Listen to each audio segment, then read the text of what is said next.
Welcome everyone on October 16th at 6 p.m. to the regular council session of the municipality of Strathroy-Caradoc. The municipality of Strathroy-Caradoc acknowledges it is located on Treaty 21 territory. We are thankful to the generations of people who have taken care of this land, including the Chippewas of the Thames First Nation, the Munsee Delaware First Nation, and the Oneida Nation of the Thames. Roll call, Deputy Clerk. Looks like everyone's here. Yes. We have someone to approve the agenda for this evening. Councillor Polkman, second by Councillor Palmer. All in favor? Carried. Any declarations of pecuniary interest? No, yeah, sorry, pardon me. I have one at section 9.3, the CAO report regarding Brennan Drive. Donation to Strathroy Middlesex General Hospital Foundation. I sit as an executive member of the board of directors for the foundation. Thanks, Deputy Mayor. Any more? Seeing none. We'll move on to our delegations for this evening. Just a note to those presenting, we do allow 5 minutes, and that's so we can have time after. So I ask that we keep our delegation presentations to 5 minutes, and after the presentations, council can ask questions if they see fit. Mr. Medill, Ron Medill, you're here this evening to make a presentation. Welcome, Ron.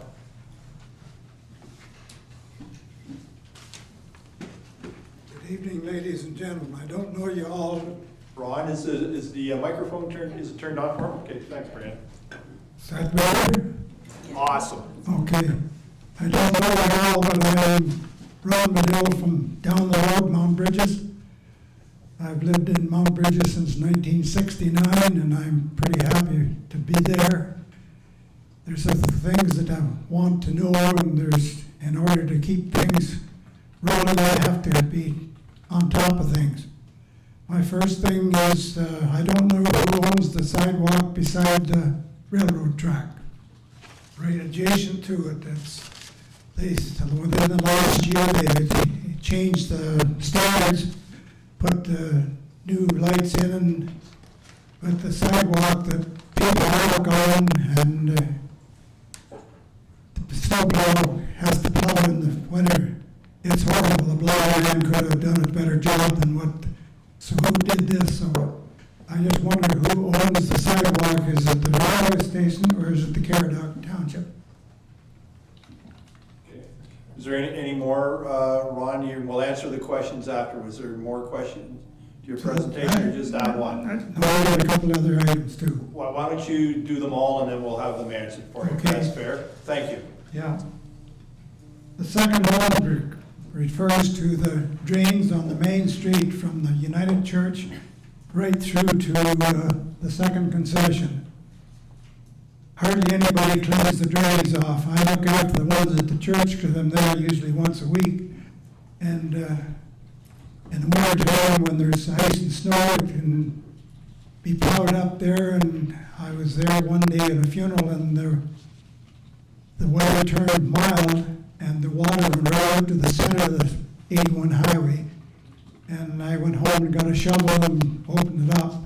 But that happens in the wintertime. But right now, with all the leaves, this week, somebody cleaned the drains in last week, and they look great. You can see where they are. Right now, they're filling up with leaves, and I just think somebody should be able to look after that. It costs a lot of money to put drains in, and if they're not looked after, they don't work right. And it just irks me to see drains filled right up that deep with leaves and gravel and things like that, and nobody's looking after it. So I would like somebody to take charge on that, and I can look after the ones down at the church. And as I say, I'm there, and it just needs somebody to keep them clean all the time. And there has to be somebody around. Years ago when I worked in London, there was a gentleman, probably middle-aged. His job was cleaning the sewers and walking along the street with a barrel with 2 wheels on it. And it looked pretty crude, but he did a good job. You didn't have to worry about anything like that. So that's my second cause right there. My third one is McAvoy Road. You've done a super job. You've got a super highway there. It speeds traffic up from Mount Bridges to the east side of Strathroy, but as I say, they did a real good job, but we lost on the cemetery that on the new one that they just started 20 years ago. It was, you could mow it right out to the road, and they've left us with a ditch now a good 3 feet, and the man that cuts the grass, he wasn't sure whether he could continue cutting it on with the slope it is there. So it's, I don't know what can be done. I'll give them a try and see if what's can happen, but it's a beautiful piece of property, even though it is a cemetery, but it's necessary. And I'd like it kept up and the same as uptown. Thanks, Ron. We'll see if we can take a shot at all 3 of your questions. I would appreciate it. So, Thank you very much. With your permission, you may not have the answers right away, but Director Strauss, could you help with any of those questions? Thank you. Through the chair, yes, I can. So the first one about the sidewalks at the railway, it is maintained by the municipality. Since we've received this letter, we did have staff go down and address the area with cold mix. Working with the rail authority may sometimes be challenging. So we do have to have flagmen and everything present from the CN authority. It does cost money. It does not always work to our schedule, but I can say that we do have our Mount Bridges beautification design underway, and part of that would be improving the sidewalks within the rail corridor. Other than that, I'll just keep going on to number 2. Yeah, just So then the next one was the storm drains. So Adelaide Road is actually a county road, so the municipality doesn't perform any street sweeping operations on the county roads, but we do provide street sweeping operations on our local roads. I know the county does sweep their own roads. I think they just do it once, where we do it a little bit more frequently on our local roads. However, we do have a plan this fall to do hydrovacking of all of our storm catch basins. So that's going to be an annual program that we do yearly. and number 3. Number 3. So the McAvoy construction, I did reach out to the engineer. They are going to be reviewing this. We do have it addressed on our deficiency list. If they cannot maintain the shoulder of the road, I did see it myself. We do have the capabilities in-house to maintain it with a roadside mower. Okay. Thank you. Hopefully, Ron, we're on it. And, Thank you very kindly. Okay. I have a motion that council receive a presentation from resident Ramadell for information. Motion, Deputy Mayor McGuire, second by Councillor Hippel. All in favor? Opposed, if any? Carried. Next, we have a delegation regarding municipal SCRCA categories of programs and service agreement from St. Clair Conservation Authority. I believe that's Mr. Phillips. That is. Thank you very much, Mr. Mayor, members of council. Floor is yours. So I'm here tonight to speak, and you'll also be hearing from Lower Thames as well about Category 3 programs. I was also asked by your staff just to give a very brief synopsis of conservation authorities, so everyone not familiar with them can get quickly acquainted with them. And anytime you want to stop by my office here in Strathroy, come on by. I'll give you a complete history lesson of conservation authorities. Next slide, please. So within the province of Ontario, there are 36 conservation authorities. Ourselves and the Lower Thames are 2 of those 36. I hope you've got them all memorized because I'm going to test you when I'm done. Next slide, please. With regard to the St. Clair Conservation Authority, Strathroy is located in the handle of the pod, I guess you could say. So you're the headwaters of the Sydenham River. We were established in 1961 as the Sydenham Valley Authority. We became the St. Clair in 1974 through expansion, with our last expansion being Lambton Shores in 2005. We're 4,100 square kilometers in size. We have 17 member municipalities, and our board of directors comprises 21 people. We do have 2 municipalities that share board members, and Councillors Kenneth and Brennan are on our board as our representatives. So why do we have conservation authorities? Next slide, please. In 1946, the government decided there was a big concern with environmental degradation in the province, so they decided to create these organizations based on the environmental board boundaries, in this case watershed boundaries. So that is why you deal with multiple conservation authorities, because we are designed by nature, not by lines on a map. So the pictures you see there, the one in black and white is what was called the Kanaraska Wasteland, and the picture beside it is the Kanaraska, what is now the 10,000 acre Kanaraska Forest. So that was one of the first big projects of conservation authorities. Our business changed in 1954, next slide please, with of course Hurricane Hazel. So this was a regional storm event, wiped out a very significant portions of Toronto. 81 people were killed, 4,000 were left homeless, and it caused, well, in 2023 dollars, over $1.5 billion in damage. So this is why we do floodplain regulations now. This is one of the things the province put onto the organization. Next slide, please. So in the case of the St. Clair Conservation Authority, we have 6 departments: planning and regulations, water resources, conservation services, corporate services, biology, and conservation areas. And then these are now divided into categories. Next slide, please.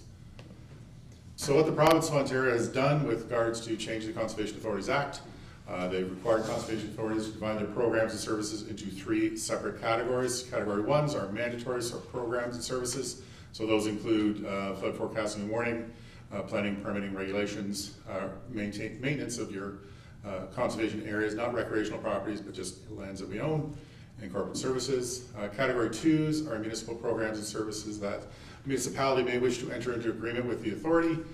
So in that case, that would be, we used to do natural heritage, for example, plan reviews. That would be a service that the municipality would come and work in conjunction with the Conservation Authority to provide when they're doing plan reviews. And finally, category 3s, which is what I'm here to ask you to consider tonight, are other programs and services that we offer. As my colleague from the Lower Thames stresses, these are the nice things we do that everybody likes that we do. So next slide, please. So in our case, while we do a number of category 3 programs, we're reaching out for funding from our municipal partners for 3 specific areas. First being education and community outreach, conservation services, and conservation stewardship. So in the case of Strathroy and Strathroy-Caradoc, in terms of services we provide, so 489 students from Strathroy area schools attend our conservation education programs, and we go from kindergarten to grade 13, or grade 12, pardon me, I keep saying grade 13, hasn't existed for many years. In terms of stewardship projects, in the last 5 years we've completed 8 stewardship projects, including 7 wetlands, 1 wetland erosion control, and total value of those is $46,689. And between in the last 5 years in tree planting, we've undertaken 36 projects, planted almost 20,000 trees, total value of $192,476. Next slide, please. So what's happening with our budgeting is these 3 programs are currently funded exclusively through grants, donations, and fees. Our grants are drying up. The province has changed a number of curriculum or number of measures within the grants that either exclude conservation authorities from applying for them. Even if you as a municipality wish to apply for a grant and use the CA, you can't.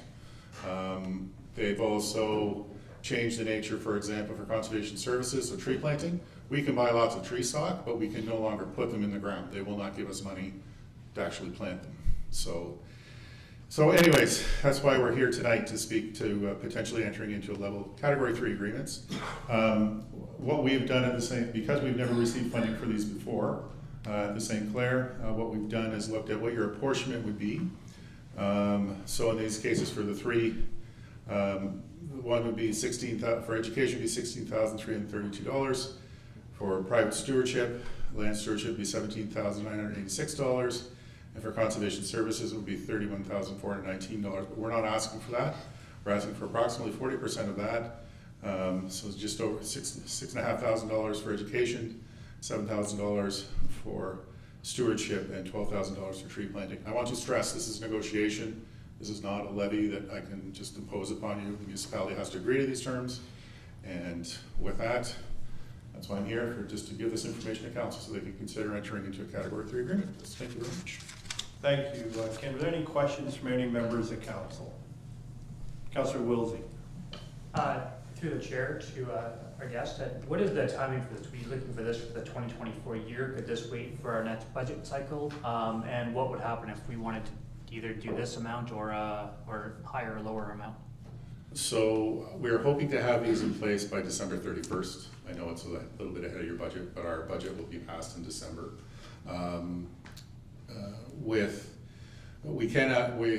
The window for extension has come and gone. The province asked us on October the 1st who we thought we'd have to get extensions from, which at that time I felt there was 4 municipalities potentially. Strathroy-Caradoc was not one. But if we could have the agreement in place by December 31st, and it's entirely comes back to council negotiation in terms of sums. If you can do more or less, wish not to participate, we do have one municipality in our watershed who will not be signing a Category 3 agreement, so it's entirely up to you. Any other questions? Councillor Derbyshire. Thank you. I think before we make a decision, we should probably see a little more of a financial kind of plan and breakdown of how this goes.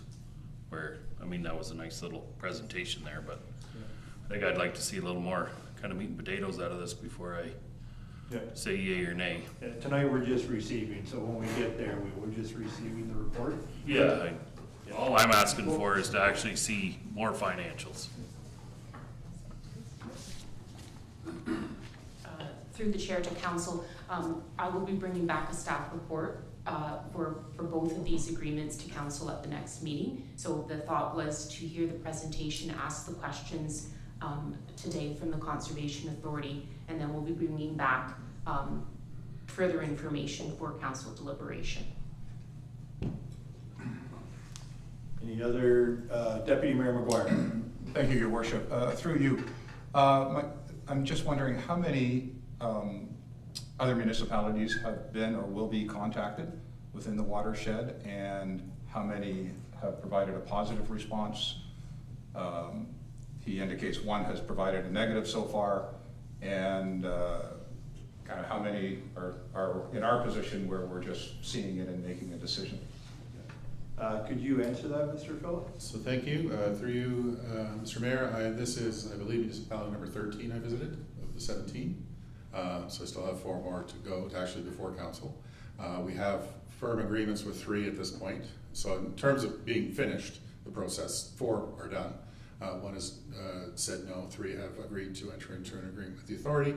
The rest of the ones I've spoken to, the matters are still before council, but reports are expected to the next council meetings. So I did 3 last week, for example, and they're bringing them forward to the next meeting.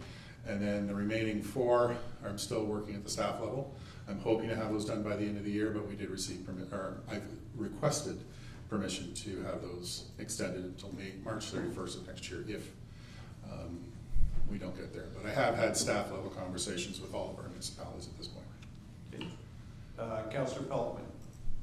Yes, thank you. Not so much a question, but a comment. I mean, this is a classic example of provincial downloading.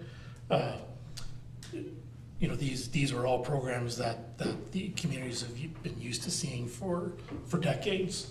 And, you know, I have memories as a child of in grade 5 going down and planting the pine trees that are now a full grove in the conservation area.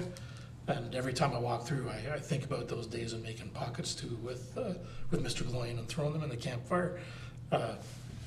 But, you know, now I knew when the province changed the rules, now we're going to be faced with a choice of whether or not we want to support programs that have not traditionally been ours, but have value in the community. So it's certainly a sticky situation for the conservation areas that they now, pardon the comment, but have to beg the municipalities for extra money for programs that they know have value in the community. Thank you. Any other questions? I had one myself, and I apologize. I can't remember if it was from your presentation, Mr. Phillips, or Mr. Peacock. And one of the two I did read about disposing of a couple of conservation areas. I don't know if that was in yours or in Mr. Peacock's. So just direct question.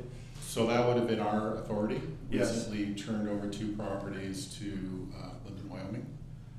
So there had been a long-standing agreement 2 properties along Lake Ontario shoreline,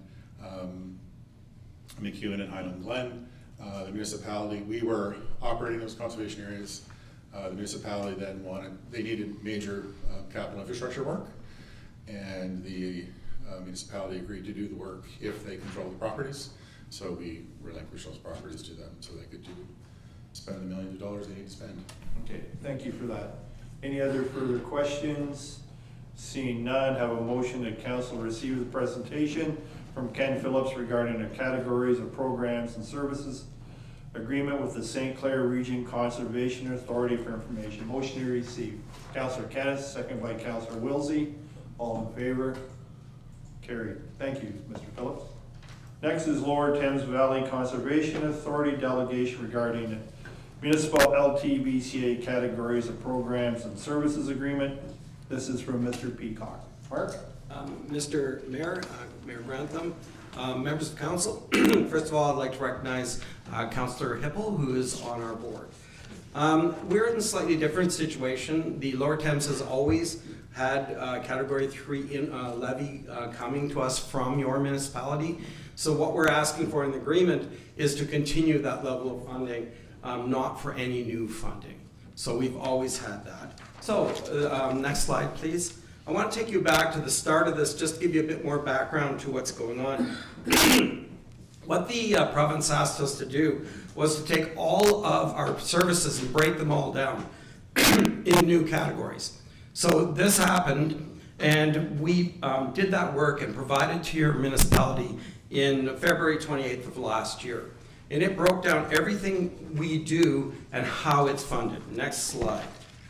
And then they were put into these 3 categories that Ken talked about. There's the mandatory ones, the Category 2, I'm not sure if you remember, what in the past we called these special levies. They were usually when there was a big project that we were taking on with municipality, and the municipality asked us to do it, and that's what that Category 2 is. And 3 are the other programs, as Ken said, the ones that all our community really likes. They can do without asking us for a permit, but they like using our conservation areas. Next slide. So all this stuff has been quite a challenge, just as all the changes the province has done have been a challenge for the municipality. We've had a number of different regulations and acts as we've been doing this. So it has changed a number of times, and the budgets have changed as we go through COVID and a lot of these changes. So our budgets now look quite different, and I'll show you what that looks like going on. Next slide, please. So what we did is basically we went through every single account of the authority, and we have hundreds of these, and we explained what the count was, how much money we spent in that particular account, what we were doing, and how we got money to do it. And what you'll notice in our inventory is it's our Category 3 programs where we generate almost all our money. Like Ken's programs, you know, we have a budget of around $4 million. Over half of that is Category 3 programs, but very little levy goes into it. So we have about $2.1 million worth of conservation areas, stewardship, those types of things throughout our watershed, our 10 municipalities, and the amount of levy is $135,000 for that $2.1 million.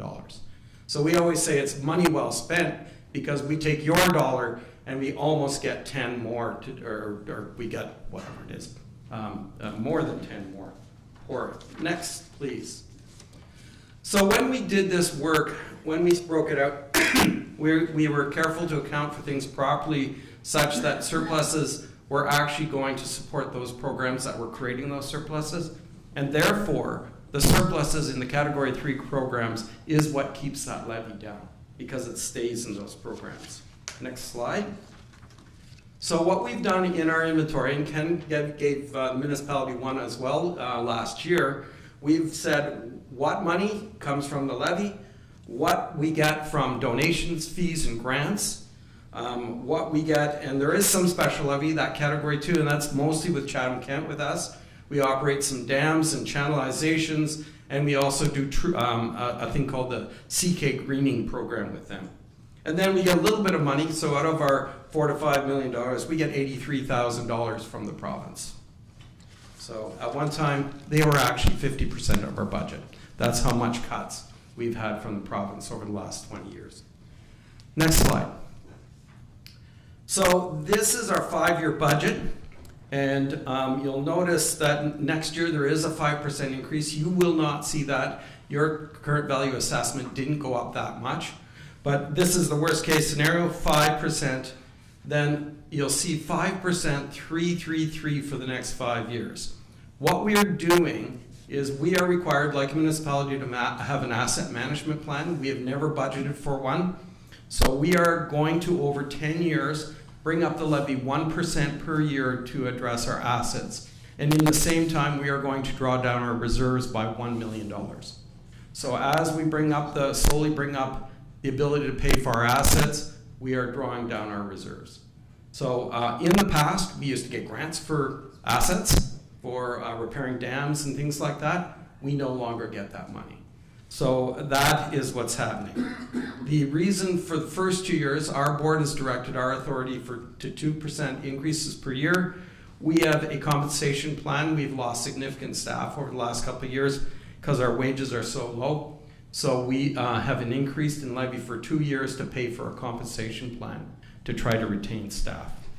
And so what our budget and what Ken's budget will now look like, you'll get a budget that is the full budget, but then you'll get a category 1 budget. Next slide. And the next slide after that will be a category 2 budget, and then there will be a category 3 budget for every year.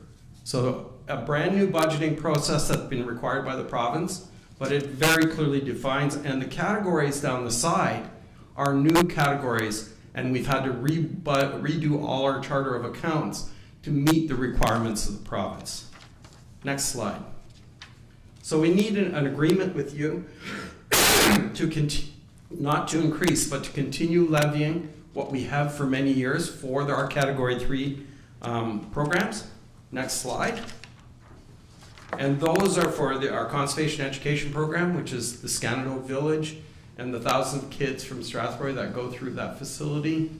The monitoring, some of our monitoring programs on our phosphorus, our species at risk, our stewardship, including our agricultural programs, where we work with farm communities, and the active use of our campgrounds. But once again, most of this money is self-generated. There's very little percentage of it coming from the municipality. So next slide. So we worked with municipalities to come up with an agreement. Ken has also worked with your staff on that. Those agreements, actually the one we used with the Sawville Bayfield, because one of your neighbors, Middlesex Centre, has 5 conservation authorities, and we wanted to make sure we had a common agreement that every one of the 5 could use. It's very confusing for municipalities you have 2, but just think if you had that many conservation authorities that had to get through this dog's breakfast. Next slide. So here's what the levy looks like in 2024. 2023, is 103,000. Category 1, 94,990, and the category 3 is 8,457, which is 8.18% of your levy. You currently pay that and have always. This is not new levy. This is an agreement to continue to receive that letter. So next slide. Our request, like Ken's, is for you to consider this and, in your good judgment, hopefully sign an agreement. Thank you. Thanks, Mark. Any questions from members of council? Councillor Kennis. Maybe more just a comment than anything. This has really been going on, I think, since about 2019, I think, when the province started this cutback on conservation authorities and restructuring of conservation authorities, and I know all of them have worked very hard to keep costs down. Most familiar, of course, with St. Clair, but I know all of the others have been in the same boat. There is no fat at any of these conservation authorities. They operate on a very tight and small budget, and they do a lot of good work for in a lot of different areas. Education, as Councillor Pelkman mentioned, from years gone by, but also work and flood control and certainly with climate change, they've been asked to deal with more when it comes to erosion. I know St. Clair, working with the city of Sarnia along Lake Huron, the erosion, what a huge project that is. So they do continue to do a lot of good and important work for all of the municipalities in Ontario. So that's my comment. Thank you. Any other comments? Seeing none, have a motion that council receive the presentation from Mr. Peacock. Councillor Hippel, second by Councillor Brennan. All in favor? Carried. Thank you. Thank you, Mark. Next is presentation by, and I'll probably say the name wrong, Eric Thielens from Agri-Urban Buildings to make a presentation on 540 Albert Street in Strathroy on behalf of John and Carolyn Swart. Mr. Thielens? Thank you. You know what, 90% of people do get that wrong. It's Thielens. Thielens. That's fine. Well, thank you everyone for seeing us tonight. In short, my name is Eric Thielens. I'm a project manager with Agri-Urban. We're a general contractor in Dresden, Ontario.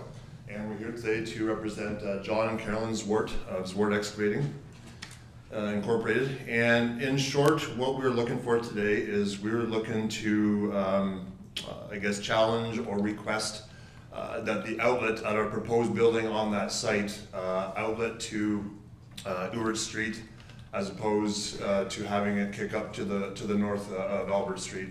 At manhole number one, there is from manhole number one, there's approximately 13 to 15 feet of rise, and there is a pumping station currently designed by our colleague Art Boss from Boss Engineering and Environmental Services Incorporated. He put that in 2008, I believe. And currently, it's running at maybe Art can speak to that better than me, but it's not nearly at capacity right now. And with Brian and I, Brian is also a project manager with Agri-Urban. We feel, along with Art and our clients, that it would make a lot more sense to have it drain the sanitary services to Ewart Street to utilize that pumping station that's there now, as opposed to kicking it to the north. I have Art Boss here with me tonight, so if you could I'm just gonna have Art just touch a little bit on his design of the pump station and anything else you may need to say. So. Yeah. Thank you. Yeah, the pump station was designed and built in 2008, so it's about 15 years old. When we originally designed it, it was for Jim and George brothers. They needed it for the 8 buildings, residential buildings that they installed on the street. And it was uphill to go to the sewer, of course, so we had it draining down to the south towards the vacant land and pump it back up to Albert Street. So now we're faced with a situation that we have an existing sewer on the property at the front of Albert Street on John Swart's property. It drains by gravity to Albert Street, but because we're going 14 feet higher, we thought it would be a lot easier to have a second sewer going to Ewart Street to the pump station. And there is capacity in that pump station. It was designed for additional capacity. In fact, when we designed it, your engineer at the time your review engineer was Spreed Associates, and they recommended that we allow for the industrial property that was undeveloped. So we did at a volume that was about 6 times more than the residential properties. What's being proposed now is nowhere near 6 times residential load. So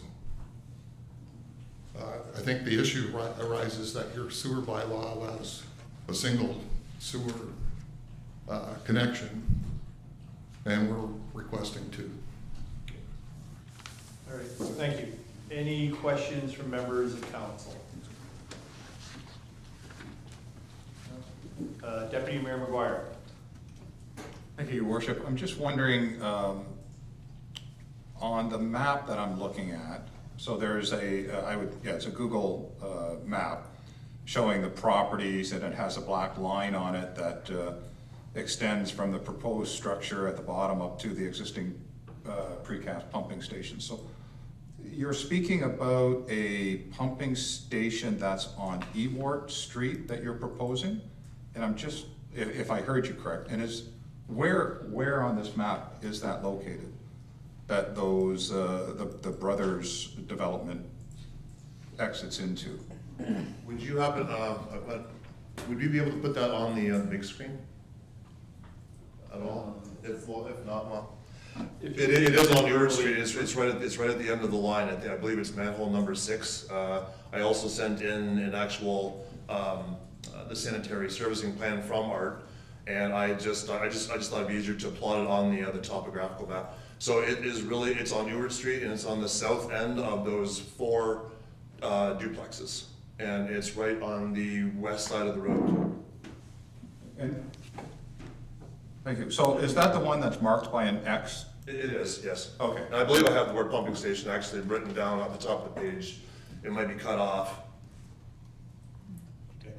But yeah, that's where it is though. Any other questions? Oh, Councillor Wilsey, I apologize. Just for the motion, I'm wondering if, before we make the motion, if it would be possible to put an amendment that staff come back with the implications of doing, of changing to this plan over this, with the one that staff has asked us to go with, so we can look at both options. In agreement, why don't we bring the first motion and you can make your amendment and we get a seconder if that's agreeable. So we have a motion in front of us that council receive the presentation from Eric Keelans regarding servicing for 540 Albert Street for information. Motion, Councillor Brennan. Councillor Wilsey, did you want to make an amendment?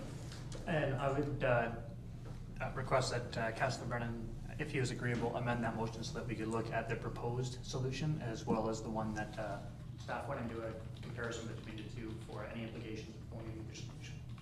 Councillor Brennan, you agreeable to that friendly amendment? Agreeable, yes. Okay, apologize, the microphone. Seconder, Councillor, you can't second it. Seconder, Councillor Derbyshire. All in favor? Carried. Thank you, gentlemen. Yes, thank you very much. We'll now move on to the approval of minutes. Motion to accept the minutes from October 3rd, 2023. Motion to accept. Councillor Caddis, second by Councillor Brennan. Were there any questions or errors? Seeing none, all in favor of approving the minutes? Opposed, if any? Carried. Just as a note, this is number 5, notice of motion. There are, I believe, 4 new motions in front of us. We'll deal with those at the next council meeting. Move on to item 6, drainage matters. First up is consideration of drainage report, the Carruthers Hetzel Drain 2023. Staff, who's going to give an update on it, Director? Through the chair, tonight we have with us Mike DeVos from Spreets. He's just over here to my right. Thank you. Mike, the floor is yours. Good evening. Yes, this report was prepared servicing the existing Carruthers Hetzel Drain watershed. It's in the area of Christina Drive and Longwoods Road. The existing drain, in portions of it, was in poor condition and not providing the level of service that the landowners wished. They requested that the drain be replaced across the bottom, which is across Longwoods Road and downstream, as well as incorporate an existing tile that was already there upstream of the existing drain. So it's improving the existing area. The watershed is the same. It hasn't changed. It will require a new crossing across Longwoods Road, and as well a new pipe. There will be some maintenance to the Christina drain required. Most of the work on the ditch would be considered maintenance on a larger watershed, which would affect more property owners than just this. But there's a small level of improvement where these owners require a small amount of depth extra, which they would contribute that additional cost towards it. But part of the cost of the cleanout would be maintenance on the Christina drain. There will be catch basins on both sides of Longwoods Road to help surface water get into the pipe. I do remind most landowners and councils that agricultural drains are still low flow systems that require overland relief in larger rain events. I'll stop and open the questions. Are there any questions from affected property owners? My only question is And can you stand and approach the microphone, please? Sure. Identify yourself. Yep, that'll work. My name's David Colesmith, and I'm the guy that everybody puts the drain into, because I have the creek. So usually when somebody has a problem upstream, I get all their water downstream before it hits the Christina drain. My biggest concern is every time somebody comes on is that they root out all the trees or damage my land, and I'd like to make sure it's properly restored, or I guess I was talking to the engineer and your drainage person, and they said there is compensation for that. But in case I'm not here next year when they do it, I'd just like to make sure that the least amount of trees are taken down, especially when they come in off the number 2, well, I call it number 2, but Longwoods Road. They're gonna have to come between a line of 40-year-old cedar, and that would put a big hole right there. If there was a way of fishing it through, they say maybe it's possible. I'd appreciate that without taking out the trees. So. I don't know, Director Strauss, if you want to answer that, but just as an aside, I still call it number 2 Highway 2. Yeah. Someone wanted to answer Mr. Colson's question. Yeah, I could answer that. Yeah, we did have a conversation about that. The request was made to do what we can during construction to try to save the trees. There are some that will definitely be able to be saved because we're using sealed pipe rather than butt end agricultural tile. So we can leave trees closer to where the work is actually happening. But there is the one row right at the road where the attempt would be to try and dig it from both sides to try to avoid to remove one of the big large trees. If it works, it's great, but I can't guarantee that that particular spot would be able to be done without at least removing one tree. If you were using farm tile, you would have to remove, 50, 70 feet of it, but in this case, it'll be just physically you'll have to come out and dig the excavation. Yeah, I just wanted to make sure it was on record in case I'm not here, that hopefully you can do the best you can, and I appreciate it. Okay. Thank you for the comments. Any other questions from affected property owners? Seeing none, was a request from those present to add or remove their names from the petitions. Seeing none, were there any comments or questions from members of council? Seeing none, we have 2 recommendations in front of us. We'll do both at the same time.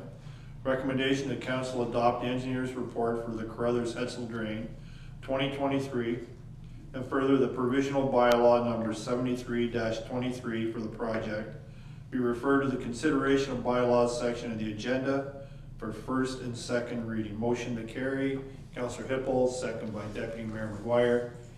All in favor? Opposed, if any? Carried. Next on the drainage agenda is a consideration of drainage report, the Bursma-Burwell Drain 2023 EPW 2023-59. Who's going to give the report on that one, Jake? Thank you, through the chair. I'm also going to turn this over to Mike DeVos from Spreed Associates. Mike, you're up again, Mike.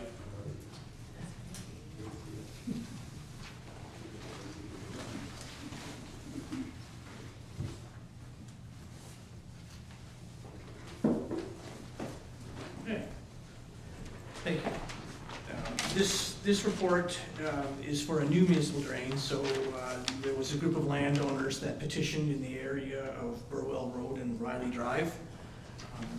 There is an existing private drain that services some lands where the request was, but the landowners felt that the existing drainage was inadequate for the level of service that they'd be looking for. And due to its age and size, they requested that a new drain be installed in generally the same area, but it would start upstream or north of Riley Drive and go down through lot 17, across Riley Drive, and continue downstream, I'll say southerly, and then crossing Burwell Road and the next farm to a private ditch / open water course where we would terminate the pipe and outlet into the existing channel at that point. And there is sufficient depth in the channel that we don't require any work. There would be catch basins placed at the road crossings, as well as a couple of the fence lines to try and capture some of the surface water. And again, there'd be excess surface flows at times. Some of the areas of some watersheds are trapped, and the water would have to sit in pond and wait until the drain can catch up. But that is typical of municipal drains in certain areas. And I'd stop and open up to questions. Are there any questions from any affected property owners this evening? Seeing none, are there any requests from those present to add or remove their names from the petition? Any comments or questions from members of council? Seeing none, we have two recommendations in front of us. First, the council adopt the engineer's report for the Boersma Burwell Drain 2023. And further, the provisional bylaw number 75-23 for the project be referred to the consideration of bylaws section of the agenda for first and second reading. Motion to carry. Councillor Candace, second by Councillor Pelkman. All in favor? Carried. Next is a quarter revision, the Funk South Drain 2023-EPW 2023.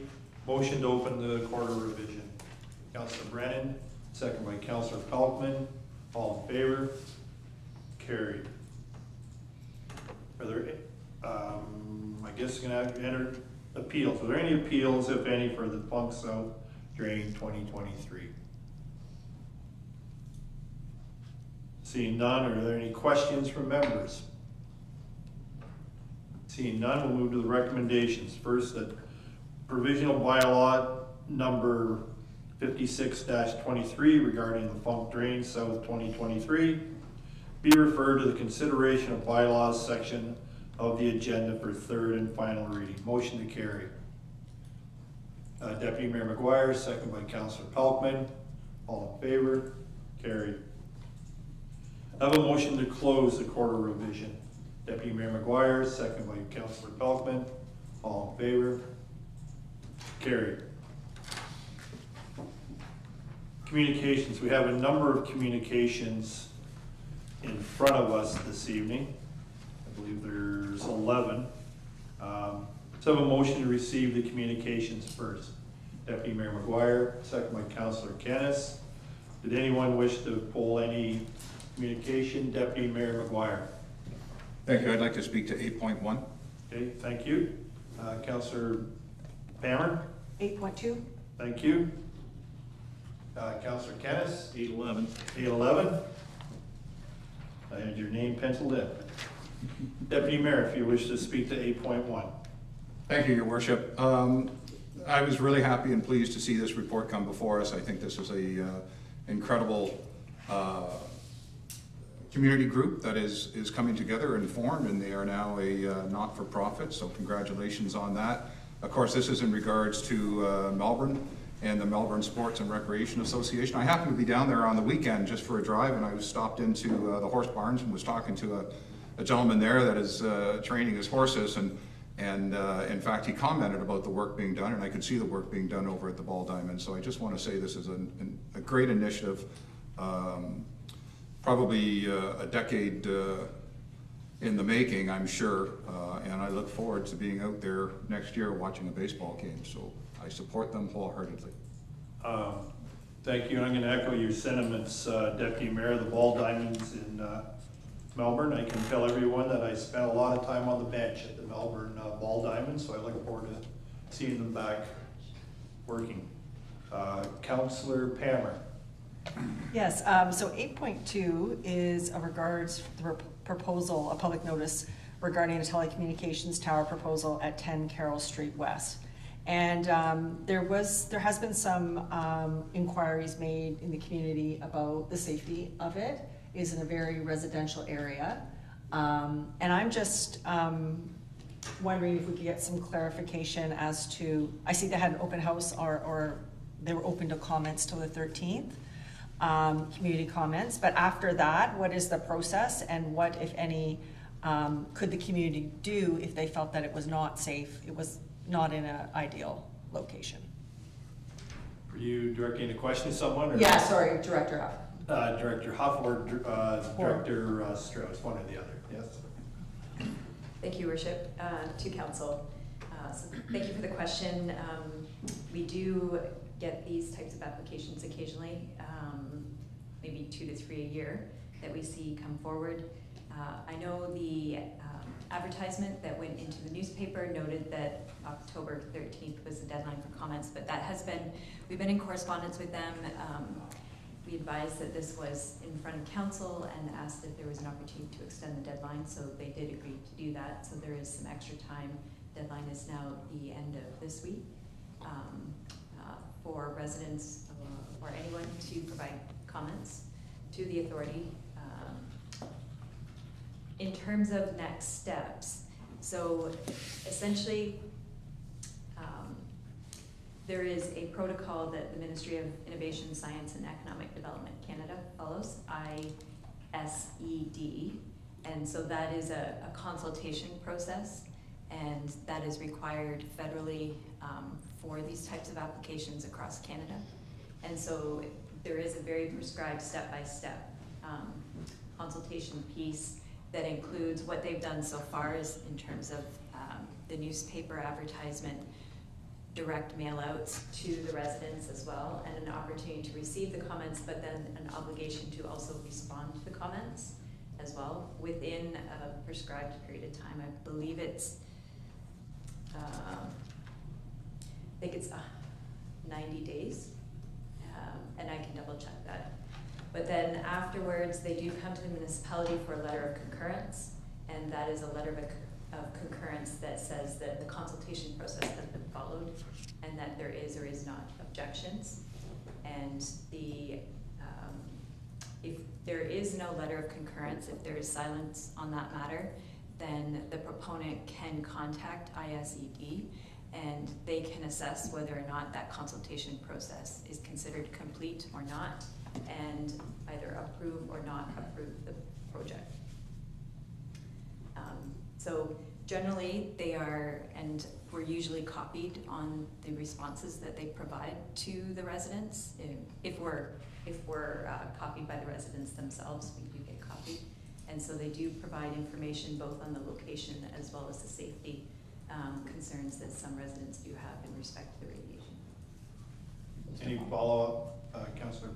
Yeah, so if there were comments or questions made by the public and then they respond, we would get to see those responses, so we would be informed as to how they responded to concerns about safety or location?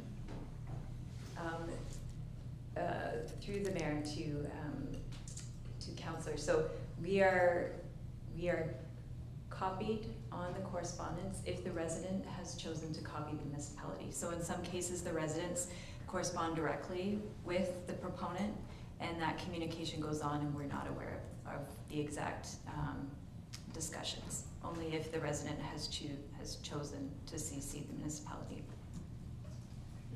Any other, Councillor Cameron? And I'm going to ask if I can deviate a little bit, since 7.11 has 3 motions with them, that we go ahead and have the vote on receiving the communications from 7.1 to 7.10. Someone can make a motion on those and we can move on. Councillor Kenneth, second by Deputy Mayor. All in favor of accepting 7.1 to 7.10? All in favor? Just You mean 8. I thought you told me the numbers. Oh. 1, 2, 3. Gotcha. That's fine. 8.11 911, Caradoc Housing Corporation. Before we begin, I'm going to ask Councillor Kennis, who is the treasurer of Caradoc Housing, if he could give an update. I believe we've all seen the letters, so Councillor Kennis, if you want to verbalize a request from the Board of Directors at Caradoc Housing. I will try my best, Mr. Mayor. So first of all, on behalf of the Board of Caradoc Housing, I apologize for the late addition to this. We just met on this on Friday, and thus it was added to the agenda. I'll start by saying that Caradoc Housing is Strathroy-Caradoc. It's a wholly owned subsidiary of the municipality, and so it is us. And so as some in the community might want to make it into two different entities, it is not. It is run as a separate organization and a separate limited company, but that limited company is totally owned by Strathroy-Caradoc. The project in Mount Bridges that's currently being built, it's about 90% plus complete. Really just finishing touches being done. If you drive by it, you'll see a lot of the landscaping work and fencing is starting to be done, balconies being finished, and most of the interior work has been completed. The board is in the process of tendering for a property manager to manage both this new property and the Queen Street property, and we will be looking at those tenders, I believe October 30th. The rental rates have been established. There was a fair bit of input from CMHC required in coming up with the rental rates for the affordable portions, the affordable units within the building, and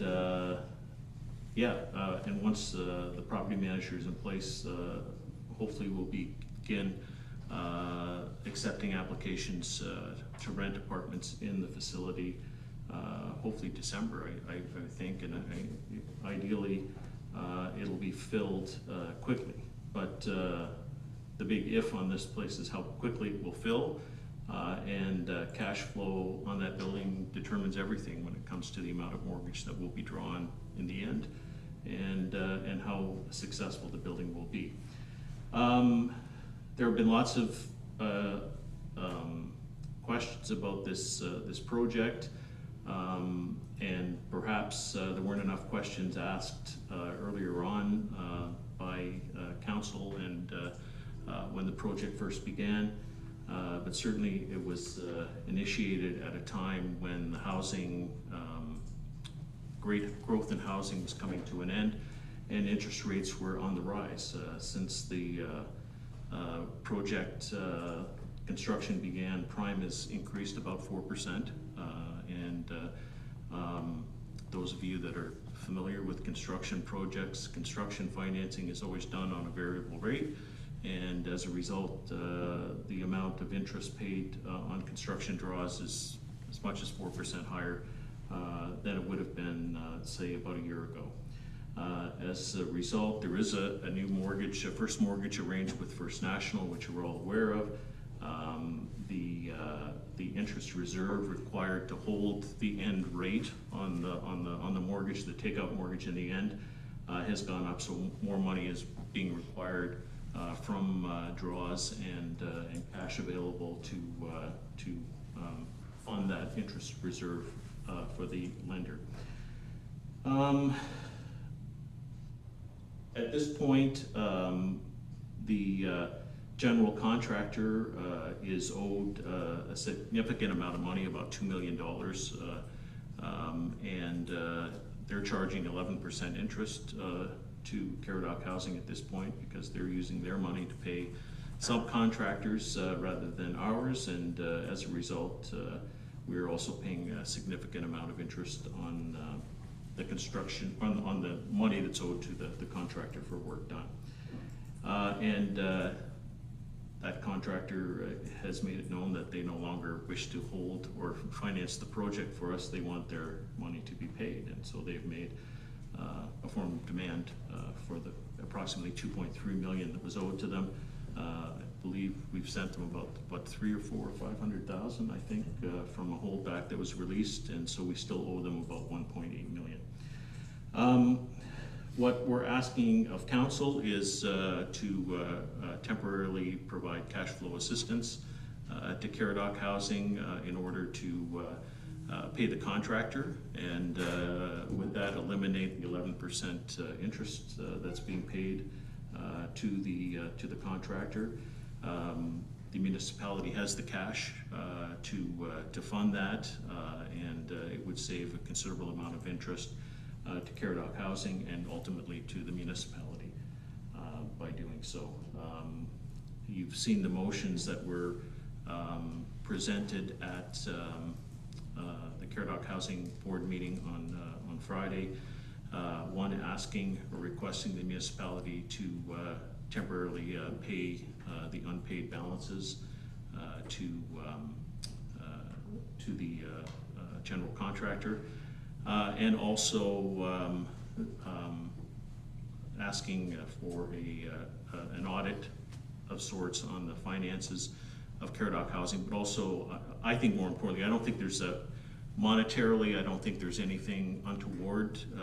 As a matter of fact, I guarantee there isn't at this point, but I do believe that the process may not have gone as smoothly as it should have, and perhaps more review should have been done by councils, and council should have had more input, I believe, in the project. But again, I'm speaking out of turn now and speaking ahead of myself. But the project needs to be completed, and if the contractor doesn't get paid, work will stop. And if work stops, the units don't get completed, then the units can't be rented out, and we just wind up paying more interest and losing money on the project. So I believe that it is prudent for us to pay things up to date, save money on interest, get the units rented out, and provide rental units, important and necessary rental units to the community. And once the rental rates have, or once the tenants have moved in and are paying monthly rent, the cash flow will be established, the full mortgage can be drawn, and we will carry on. At this point, other than the $1.1 million loan put in by the municipality, which was really to fund a green energy fund. Most of it was like an upgrade on the building to fund a green energy program. If you look at the money, there's a I believe about a $7.7 million mortgage from First National that will be advanced. We received almost $3 million from CMHC as a grant in order to provide to help fund this project, and that is a non-repayable, for lack of a better word, gift to the municipality to help establish this housing project.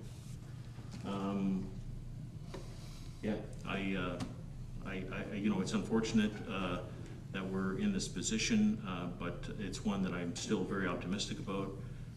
We have a building that is almost complete, and as I said, ready to be leased out. And I'm starting to repeat myself, so I will just be quiet. So why don't I jump in, and I know there's a number of questions. Before we get to the questions, why don't we bring the first two motions? So we have two recommendations in front of us. I'll deal with the third one separately. Council approve the recommendation from the Caradoc Housing Corporation Board of Directors that the municipality pay vendors of the affordable housing project through their recoverable account in order for the Housing Corporation to avoid interest payment to those vendors, and further, excuse me, Council approve the recommendation from the Caradoc Housing Corporation Board of Directors that the Housing Corp direct all grants, mortgage draw payments, and all other funds received by the Housing Corp in relation to the affordable housing project to the municipal recoverable account. Motion to carry, Councillor Kennis, second by Deputy Mayor McGuire. Questions, comments? Deputy Mayor McGuire.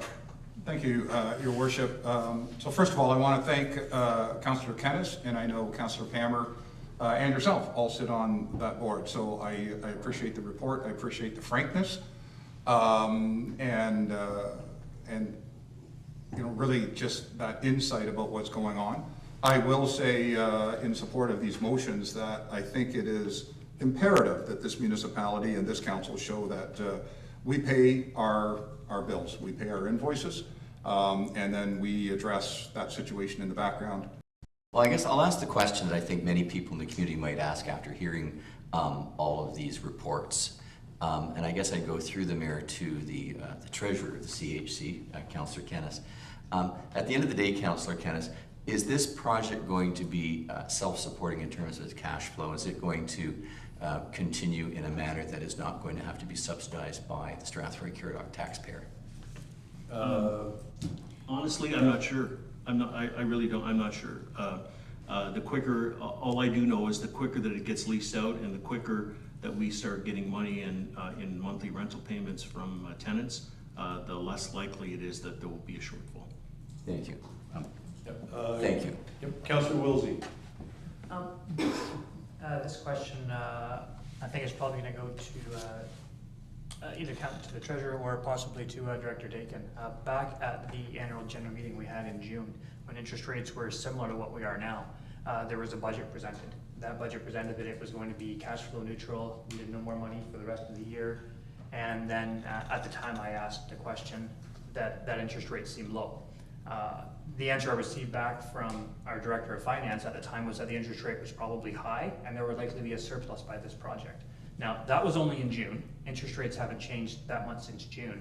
So I would like to know what changed from a potential surplus in June to needing $2 million now, and then a follow-up to that is, was this not foreseen, and where is the statement of proposed cash flows? I would have thought that if we were going to run out of money in October, we wouldn't have been predicting a surplus 4 months ago.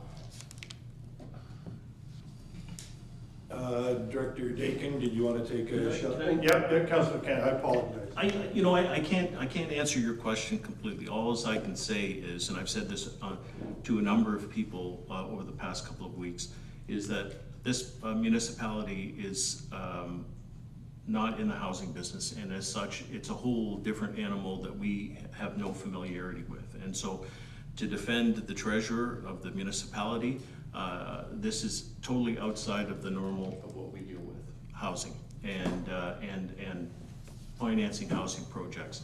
If this had been built by the London Middlesex Housing Corporation, where there's expertise in these types of projects, they're probably, perhaps we would have been more accurate in the numbers that were presented. All I know is that I can say with great certainty that there is nothing untoward been done here, but certainly a 4% rate increase. We know that homeowners in our community that will face a 4% increase in their mortgage rates in the coming year will feel that tremendous hit on their financial situation. And I'm going to leave it at that. Obviously, there are mistakes made, and that's why we've asked for a review of it in the end to get a clear answer to everyone. There's nothing being hidden here. There will be clear answers for everyone in the end. You had a follow-up, Councillor Wilsey? Yeah, part of what my question was based on the budget from June till now. That's only been 4 months. We've only had a 0.25% interest rate change there. And with the project being as far as it was under there, I know it was a fixed big contract. We saw the mortgage months before that. I don't understand why we're a last minute meeting to say we can't make our payments in October. Should this not have been known months ago? Like, I'm sure the board, or at least the director, would have known that with interest rates going up, we were going to run out of money before the week before we need the money. The amount of notice, it seems like there's some lack of plan. I'm just trying to figure out how we get this and what's going to happen next month. So I'm going to take a crack at that one, Deputy Mayor. I'm going to echo the words of Councillor Kennis. We're not in the profession of building houses, and I'm quite sure those questions are valid, and let's have them come out during the independent financial audit. They're not going to, again, they're valid questions, Councillor Wilsey, and I don't want to diminish them, but they're not gonna help with the matter at hand. And the matter at hand is where we are. Your questions are fair and they will be answered in due course time. Deputy Mayor had his hand up first, Councillor Derbyshire. Thank you. Through you, Your Worship, and perhaps it's Councillor Kennis that may know this, but am I correct? When I read this, my interpretation of it was that the overall budget for the project was not increasing. I see you say in the affirmatives. Thank you. So what we dealing with something that people build houses would generally refer to as a construction draw upon that mortgage, and that we can't make the draw presumably because our mortgage company doesn't see the equity in the current facility to lend us that next draw. And if that's correct, what we are then doing is the municipality is front-loading that, and I'm assuming that the contact has already been made with the mortgage company. They know that we're front-ending it, and then that mortgage would be released back into our reserve fund. Am I correct on all that? Yeah, I would say so, and I'm not being flippant when I say I don't think the mortgage company really cares. In the end, what they care about is financing a cash flowing building. That's what their final mortgage numbers are based on, and at this point, they're not making larger draws because at this point the cash flow in the building isn't there, and that's what they've made their decision, their lending decision on. Based on my past experience in my own life, they made that decision based on the cash flow coming off the building, and they'll make advances based on that. And so that's why it's important we get the building done, rent it out, rent coming in. Thank you. Sorry, Councillor Derbyshire. All right, I go through this whole thing and I feel like, again, we're sitting here with a gun to our head saying if we don't do this, this project stalls. Same thing we were at the 1.1 million.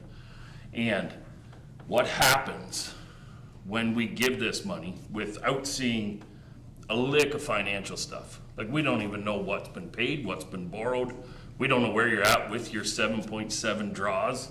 Like, there's no financials with this. It's just, please write me a blank check, leave me attached to this reserve fund account, I'll pay it back.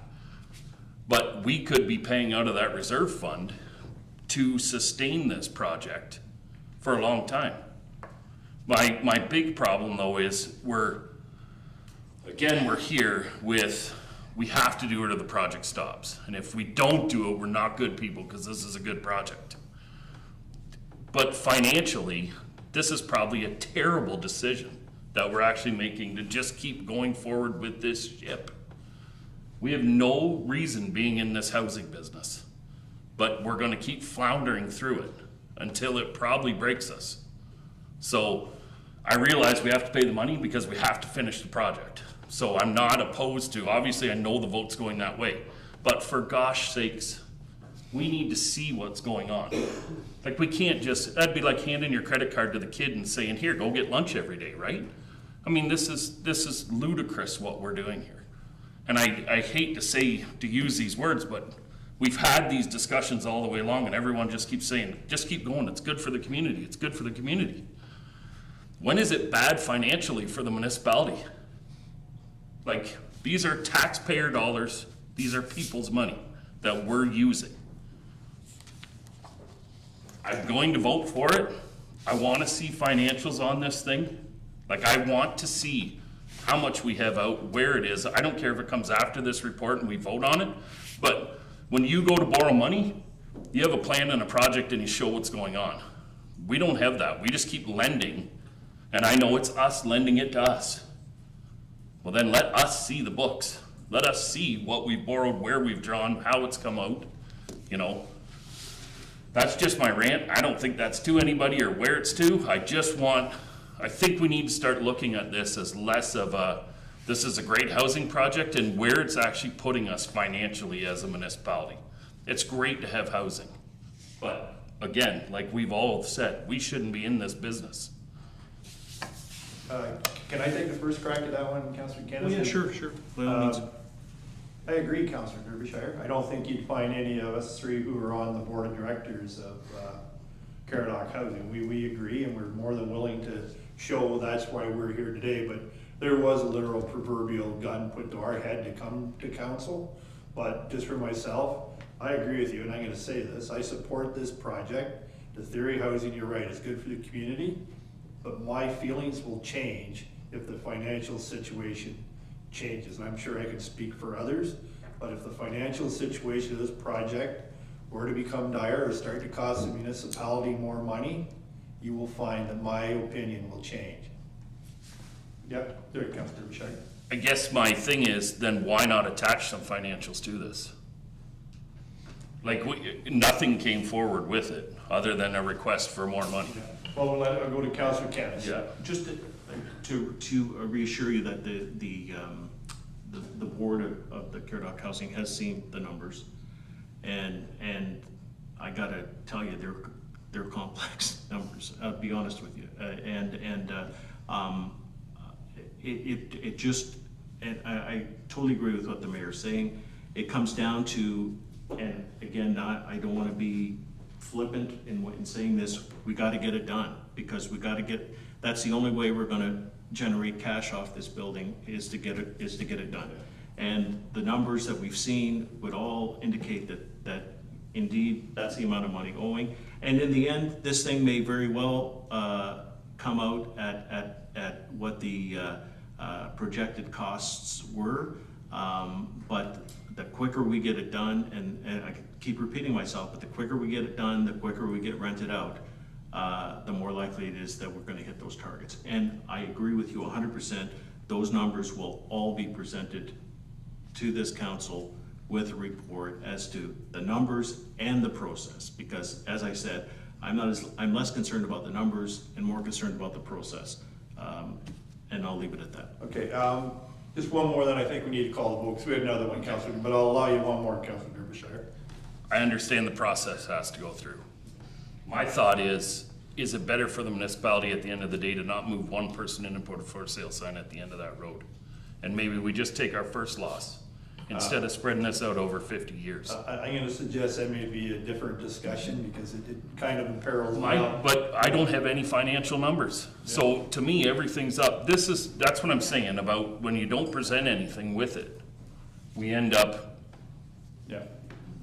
So, yeah, one more, because we do need to move on, but I'm going to allow one more. Okay, Councillor Wilsey?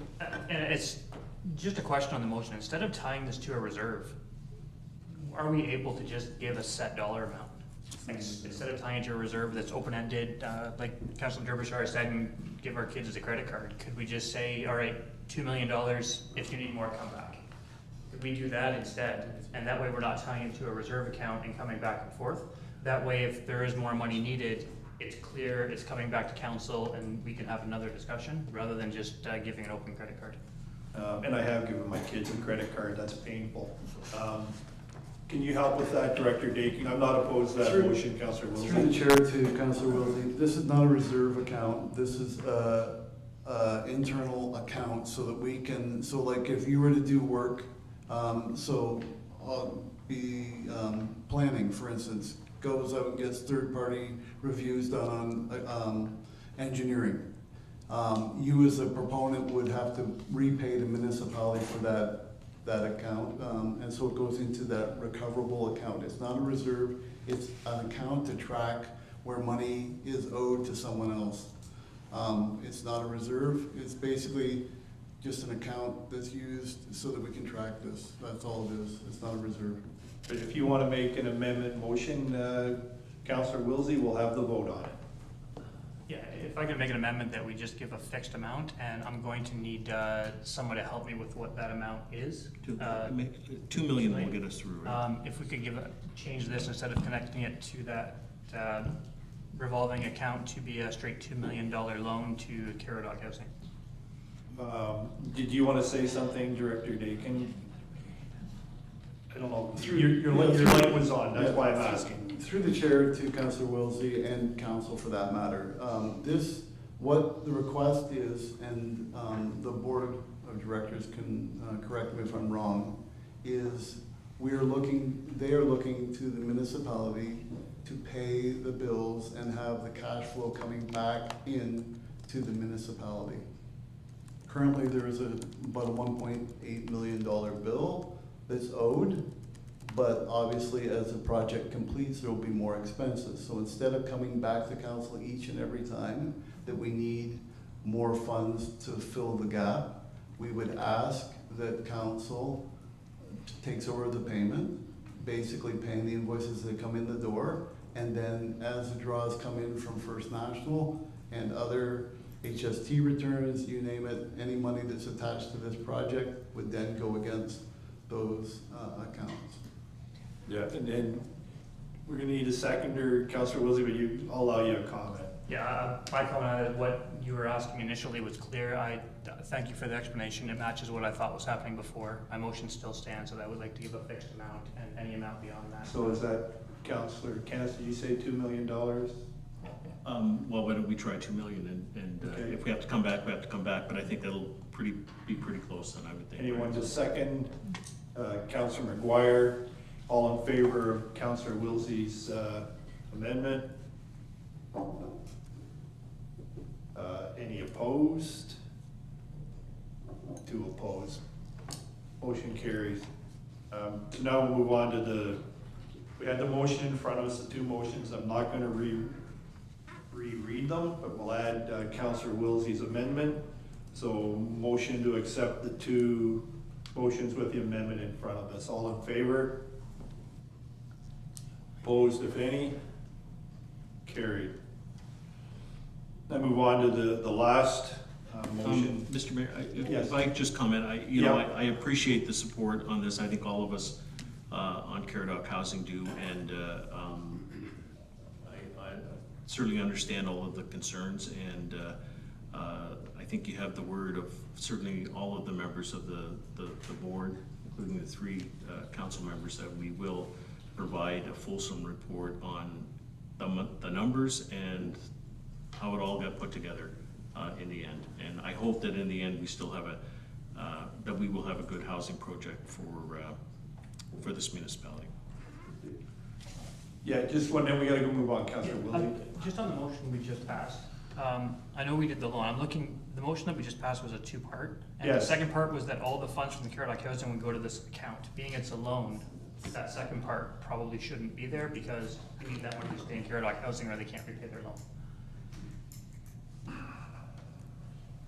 So could I propose that we strike the second part? I think, we've already had the motion, we've already voted on it, so it will work. We'll leave it, the money will get back. But I'm still not clear. Could you read back the motion that was approved? Because we've essentially changed the essence of what the board was asking for. The board was asking for, as Director Dakin explained, was, for the municipality to start funding the project, and then as the corporation receives the funds, it will go back to the municipality. But I think that now we're looking at the municipality giving Caradoc Housing a loan, which is completely different. I took it to be that we were doing the same thing in essence, but we had capped it. Capped it at $2 million. That's Okay. what we just put a cap on it. So the amendment was to add a cap on it. Okay. So Thank you everything for the board clarifying. asked for, just put a cap on it. Just put a cap on it, okay. We didn't give the kids the credit card. Okay, but the flow through was approved to Right. work that way. Yeah. Okay, thank you. Okay, final, council approve the recommendation from the Caradoc Housing Corporation, an independent financial audit and an independent project management audit be undertaken on the current Caradoc Housing Corporation affordable housing project. Motion to carry. Councillor Palmer, second by Deputy Mayor McGuire. Any questions on that motion? Councillor Brennan. Well, I guess it would be a comment, and I guess it would be that it's my impression in discussions today with municipal staff that the CHC used to have an audit every year when it held a mortgage up until 2018. And then when the mortgage was retired, it was basically the review of their finances was included every year in the audit conducted by the municipality. And that the plan was to have the audits each year continue or recommence when CHC once again had to retire a mortgage. So I'm just saying that in case people get the idea out there that there's never been an audit on CHC, it was always audited till 2018 until the mortgage was retired. And then it was annual reviews, and you can see those included in our audited financials each year for Strathroy-Caradoc. But but we were saving $3,500 a year, I think was someone told me, that I did not have a full audit done at CHC. But the plan was always to have an audit again on CHC each year once they had a mortgage. I'm just saying that to clarify to anyone out there who might draw the impression that there were never audits or reviews. They've always been there. We're just recommencing because there'll be a mortgage again. So that's just a point of clarification. And through the chair to the Director of Finance, I hope I got that right. Okay, thank you. Any other, Councillor Pammer, then Deputy Mayor McGuire. I just want to speak to this as it was brought forward from the board. What we really want to do, besides the financial part, is really look at how the project came to be. How did we get here? And that's for two reasons. One, I think there'll be a lot to learn, as always when you look back at projects. But secondly, to make sure that we're being transparent with the public and that any questions can be answered. And we're all on the same page, we all have the same information, and that information is shared with the community. So that's what the board was hoping to achieve by doing this, that we sort of once and for all, we just go through this whole project, how did we get here, and and share that with the public. Deputy Mayor? My comments come exactly as a continuation of what Councillor Pammer just said.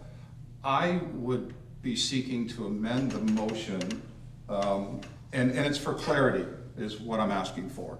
I don't want to change what's going to happen, but I think it needs to be more clear. I see two things occurring in that motion, and I'd like to separate them, such that the board that council undertake an independent financial audit on the current Caradoc Housing Corporation Affordable Housing Project. So exactly what you said.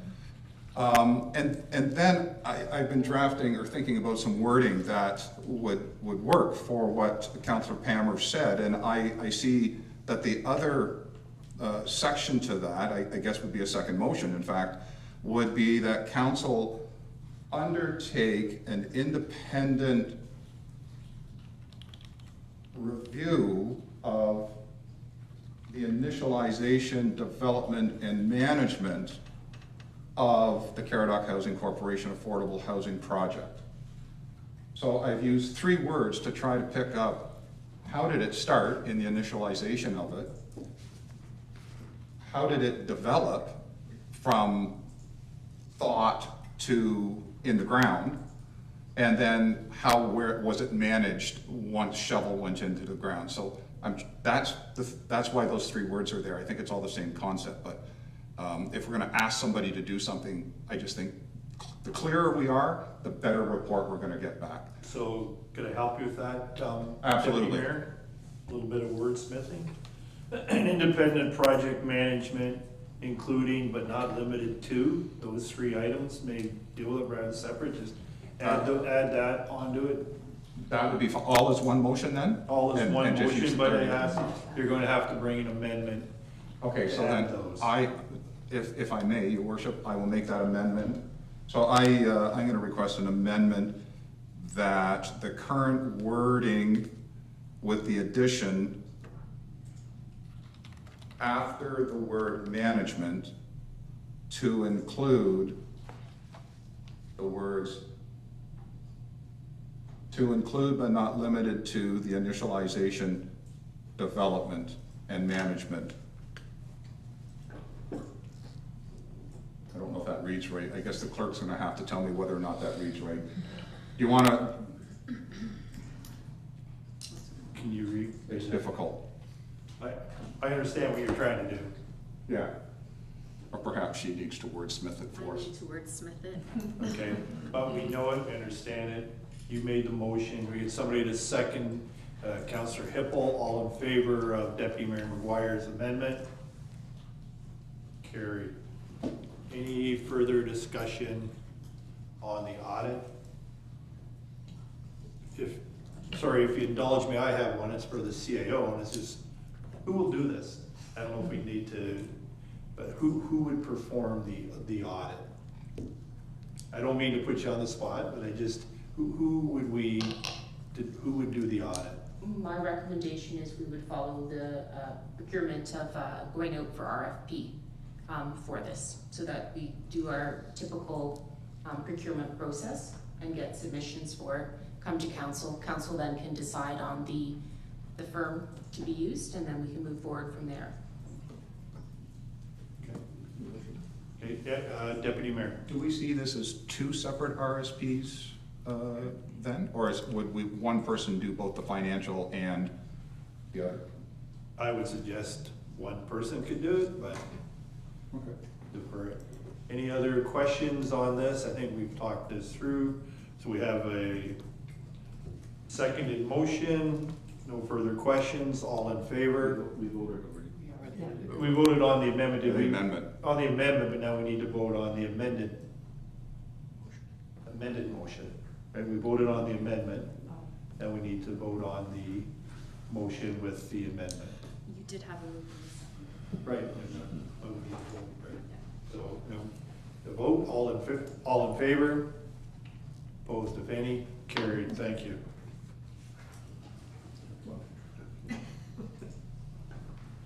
Okay. Move on to financial services. Now it is 9.1. The Q3 financial update. Before we begin, we have a motion to receive the Q3 financial update. Councillor Kennis, need a seconder. Deputy Mayor McGuire. Director Dakin, did you want to speak to the report for questions? Thank you, Chair. To the council, so before you is the Q3 update on the operating capital, and we've also added this time as well the reserve and reserve fund status. Just a couple highlights. The operating budget, we're currently sitting at about a 6.9%, $6.9 million surplus. Keeping in mind that about 3.3 or half of that is water and wastewater. So the other half would be under the taxation component. We're sitting at about 55% of the total operating expenditures spent. There are some highlights for different departments there, if there's just to give you an idea of some of that transactions. Also in connection with the capital budget update as well, you can see that due to our late start in our budget, a number of these projects will probably look at completion during the early Q1 and Q2 of 2024. We continue to monitor those, and any of those things will be reflected in our multi-year budget as we launch into that. And then finally, on the reserves and reserve funds, what is before you is sort of the ending result for 2022, which is also the beginning, so where we would start the 2023. Keeping in mind that reserves and reserve funds are only updated annually, so at the end of the year, we typically do all the adjustments to reserves and reserve funds. With that, I'm happy to answer any questions. Yep. Councillor Wilsey. Two questions. The one is on the statement that was just made on the reserve fund. Council made a request that was motioned and voted that we would see what the reserve funds were at for 2023. And at that time, when we asked for the report, we were told by the director that that report was updated monthly and it wouldn't be an issue to show us the current status of the 2023 reserve funds. That directly conflicts with what we were just told. So I would like to know when we're going to see the report of the 2023 current status of reserves with the changes as motioned by council. Did you want to, CAO McKibben? Through the chair to council. So just to share with council, we have our first scheduled budget meeting for next week, for next Monday. And so through discussions with Director Dakin.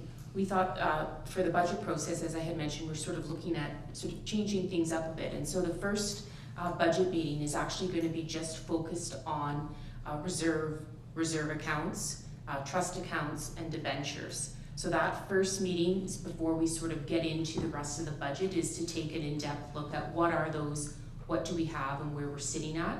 So the next meeting will be really diving into all of those numbers as we move forward.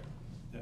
Just real quick, CAO, I saw a bunch of people look at their calendars, so you may want to clarify the budget meeting on Monday. Not sure everyone got the notice, so could you just clarify? So next Monday, yes, go ahead. Certainly. So it was scheduled for Monday, beginning at 5 o'clock. I believe these dates had been set, I think, a while ago. But my apologies if it's not in everyone's calendar. I can send out that to everyone. So a 5 o'clock budget meeting where we'll be just talking about reserves, reserve funds, debentures, and trust accounts. Yeah. Any other questions? Okay. Seeing none, so we have a motion to receive the Q3 financial update report. Second motion. All in favor? Opposed, if any? One, carried. And move on to item 9.1, the 2020 Board and Council Remuneration and Expense Report. Recommendation that Council will receive Finance Report 2023-41, the 2022 Board and Council Remuneration and Expense Report for information. Motion to carry. Councilor Brennan, second by Councilor Palmer. Are there any questions? Seeing none, all in favor? Carried. Now do engineering services, the Mount Bridges, just make sure I'm on the right page. The Mount Bridges wastewater treatment facility update. Motion that council receive report EPW-2023-52, the Mount Bridges wastewater treatment facility update for information. Motion to receive. Deputy Mayor McGuire, second by Councilor Hippel. Before we begin, Director Strauss, did you want to speak briefly to the report? Yes, thank you. Through the chair to council. So this came from the September 18th council meeting where council requested a report back on the wastewater treatment facility's status of the 2 environmental compliance approvals, applications, and also the plan for the winter on diverting of sewage. Actually, so as of last week, we did receive a draft ECA for the interim solution, so that is diverting the flow into the spare tank and then pumping over for equalization of the flow. So that is received, and we are currently reviewing and providing comment no later than end of this, end of this week. So staff has had frequent discussions with the ministry on the status of these ECA applications, and just as recently as before this meeting today. The ministry did go through some staff changes, and in discussions with their compliance division, they're happy to hear that our ECAs to switch our process over to the proven technology of extended aeration is in process. For the historical diversions of the flows, the staff are still going to be continuing discussions with the ministry for the upcoming winter months on our facilities operations. So I'll leave it at that and open it up. Yep. Thank you, Director Strauss. Any questions for Director Strauss? Deputy Mayor McGuire. Thank you, Your Worship. Through you to Director Strauss, I'll preface this by saying Director Strauss and I spoke this afternoon, and so he's aware of these questions, and that's just to be fair to him so that he can put his mind to it and give us some good answers. So one of my questions, Director, is in regards to page 6 on the interim solution portion of the report. There's a comment made in the last line that says the role of the MECP is the regulatory framework, the role of MECP in the regulatory framework is to peer review the proposal for the plan developed by RVA and municipal staff. So that's essentially a engineering type report.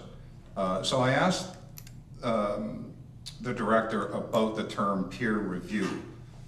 And the reason I did that is I'm frequently challenged about that term. So In that regards, Director, are you able to explain what you are referencing with the comment peer review? Director Strauss. Thank you. Through the chair to Deputy Mayor McGuire. So the ministry reviews the ECA applications with compliance and regulation. They don't directly deal with other engineers or anything of that nature. So when I did mention this in the report, the peer review, we're referring to the evaluation of our professional work by others working in the same field. So the MECP does have reviewers that are professional licensed engineers, and they do specialize in wastewater in Ontario. Deputy Mayor, follow up. Yeah, so they're reviewing it against their criteria through the regulations to provide approval for the project that essentially you or through our consultants have provided to them, correct? Director Strauss. That is correct, yes. Thank you. And if I may, just one other question. Throughout this process, since I have gotten on council, been lots of talk about Mount Bridges wastewater. One of the reports I requested and received was from a company that specializes in this, and one of the things they commented to was the potential need for insulating this unit, these domes over top of these biodiscs, to try to maintain a better temperature. And we quickly spoke about that this afternoon. Are you able to enlighten council about that discussion and what you have done, or what you have told me you have done in regards to this? And I'll leave it there. Thank you, sir. Director Strauss. Thank you through the chair to Deputy Mayor McGuire and council. So I actually did have discussions with the ministry directly on insulating of the RBCs, the rotating biological contactors. They basically, if we were to move forward with this approach, we would need to talk to our consulting engineer. They would have to talk to the approvals branch at the MECP to see what is required. There may be an ECA depending on the scope and the design that is required. However, you could just throw a sheet of insulation on. I don't know what that would do. But in the discussion with the ministry, they did not think insulating the RBCs would work, as the biological process would create little to no heat. And one of the examples given was you can insulate a house, but without a furnace, it has little to no benefit. Thank you. Any other questions for Director Strauss? Councillor Wilsey. Just on that comment about there being no heat, the liquid coming through is going to be warmed. That's how geothermal works. By pipes running through the ground, the liquid runs through the ground and it's warmed up. Would that not be a source of heat which it would keep in? And when we look at the river birds, they had specifically said if it was insulated, the process would stay warmer. Realizing that when we look at the river birds report, it was reviewed by, at least when I read the report, I don't believe there was an engineer, it was our director that did it. Is there a third party that reviewed both that one and potentially the RVA? And the reason I asked that is when we look through all the planning submissions and all the developers that we're working with, every time something's put in, we look at the ones that we've looked at for the most recent development for stormwater. We're receiving an engineered design from a developer, and we set it out for a third-party review for every single thing in the planning department. In engineering, we've got reports from RV Anderson, we've got reports from Biodisc, and they've been reviewed by our director, which I don't think you're an engineer, but they also haven't been peer reviewed by any other engineer in the case that he's not an engineer. So I'm thinking that if we have a solution in planning where we have to get everything peer reviewed, and now we're looking at spending multi-million dollars on another project, and we haven't got either our design or the other engineer who we had reviewed by an engineer, how do we know that we're on the right path? Director Strauss, there was a mouthful there, but I'm just going to interject just as a point of privilege. Councillor Wills, you've been asked just be careful with your comments to Director Strauss regarding his status as an engineer. It kind of borders on. It was a question. I'm not sure. That's why I said I'm not sure if he is an engineer or not. This is a point of privilege. I'm going to ask you to be careful with your comments. Director Strauss. Thank you through the chair to Councillor Wilsey. I'm going to actually open this up to a broader picture. Anytime we put out proposals, the engineering company like R.B. Anderson, submitted a proposal, it was presented to council, and council selected R.B. Anderson to be the consultant. Anytime we do a road reconstruction project or basically anything in the engineering, it is the engineer who is selected by council who provides it to staff. Staff do review it. And also the comment on planning, I do review those applications as well. But we do seek a third party as we do recoup those financials from the developer. To the point on has R.V. Anderson and River Birch had both their reports together. R.V. Anderson has reviewed River Birch's report, and they did provide us the recommendation, and that's what staff did present to council. And there was also a presentation on that. Your other question of did a third separate party other than R.B. Anderson or River Biodisc, there was not a third company, a third party engineer that reviewed their work. The ministry received their applications. Councillor Pelkman. Yeah, thank you. Just a comment through the chairs. I think the primary difference is that when we're hiring an engineer, we're directing the work. But when a developer is hiring an engineer, we're not putting out the terms and we're not, so we have to check what they're doing.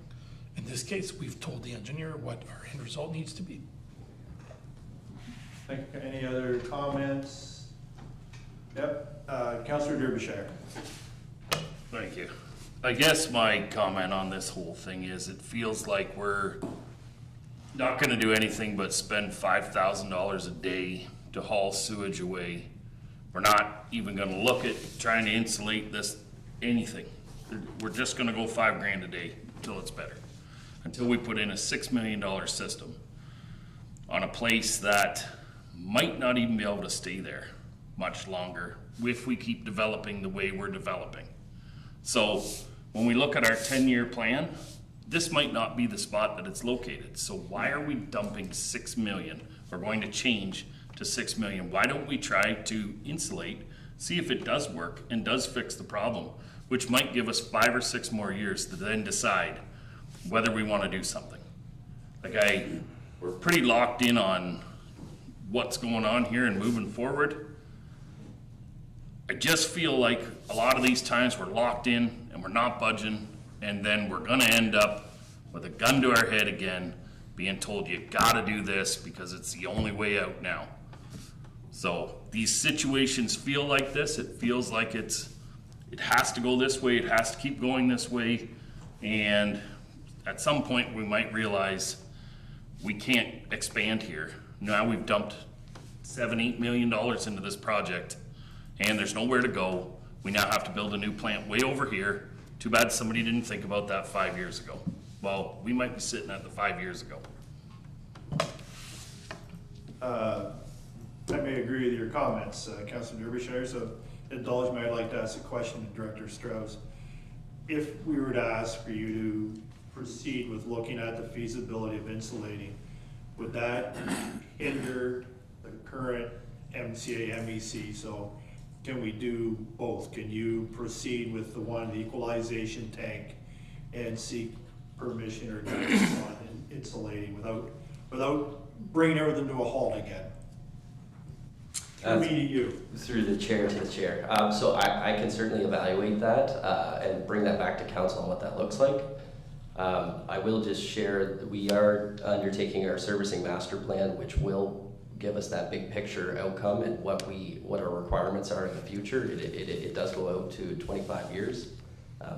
So I'll leave it at that, but I can look into that. Any other? I'm gonna let Councillor Derbyshire finish and then we'll go to you, Councillor Kennis. I guess my only point is we have a little pump house, which is probably about the size of this room, that is fully insulated with everything that we can keep at, 85 degrees throughout the middle of the winter. So I don't understand why if we can't insulate this place properly, it can't run as if it's midsummer and keep our stuff where it's supposed to be. That's just me thinking out loud again. I'll use my hillbillyology again. There you go. Yeah, well, I probably shouldn't do this, but Councillor Derbyshire, you're more than welcome to bring an amendment or to the current motion if you'd like to move something. Well, I think we asked for a report, right? We're just you- receiving the current report. Okay, I thought you asked. No, I did not ask. I just. Director Strauss what it would look like to Right, but you need, insulate. somebody needs to bring a motion. All right, well, I'll put that motion. Are we sitting at a motion, or can I put a motion forward? You can make an amendment to the current motion, which is to receive the report. Sure, I'd like to make an amendment then that we look into this to insulate not only the tanks, but possibly the building. Whatever we need to contain the heat, which could possibly be suggested in the Riverbird's report. Okay? We have a. Greg might help me out. Yeah, we have a motion, we need a seconder on. You second that, Councillor Wilsey?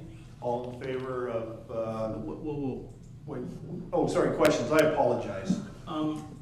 So what are we doing here? Like, we got, I think, a recommendation earlier that this idea of insulating something isn't gonna work, and that came from the ministry themselves, from what I gather. And now we're off, and many councillors in the past have, I'm sorry, I'm a little ticked off. Yeah. You know, have suggested that we're spending $5 to buy some pencils. Is that in the budget? No, well, then we shouldn't be doing it. So now we're sending off to come up with some whole different scheme based on some report that was independently commissioned by someone who has an interest in the area that we didn't accept at all, and now we're gonna try to do something based off that report. I don't get it, folks. I don't get it. Any other comment? We'll go to Councillor Derbyshire. What I'm trying to avoid is $5,000 a day to haul sludge away. So if you'd rather pay that, heck, I'm down with that too. Just keep throwing her down the transport. That's all I'm saying. Okay, any other questions? Okay, Councillor Brennan.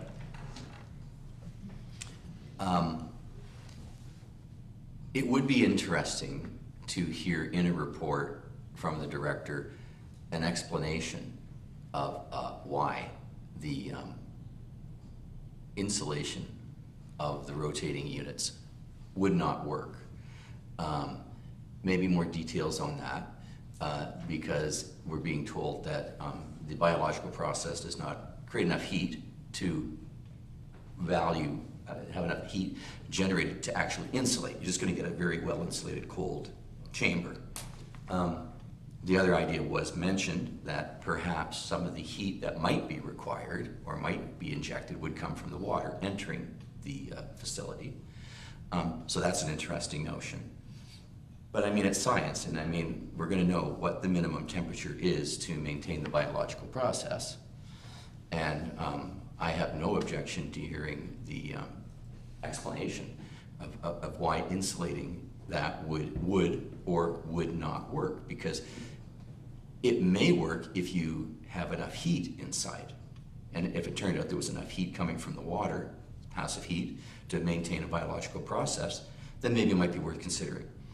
But it may be that we end up getting a report back saying that if you insulate it, you're going to have to heat it. You're going to have to heat the chamber and the water so that the biological process can take place, and there's going to be a cost to that.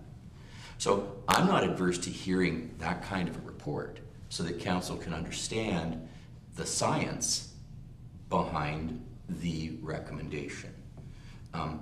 So I think it's nice when council understands things, and if it turns out that we understand that insulating would not work unless we maybe had to do some major capital outlay to have some kind of heating plant included, I mean, then we can look at that. And then we'll balance it against the cost of $5,000 a day, and we'll be able to make a rational decision based on the science.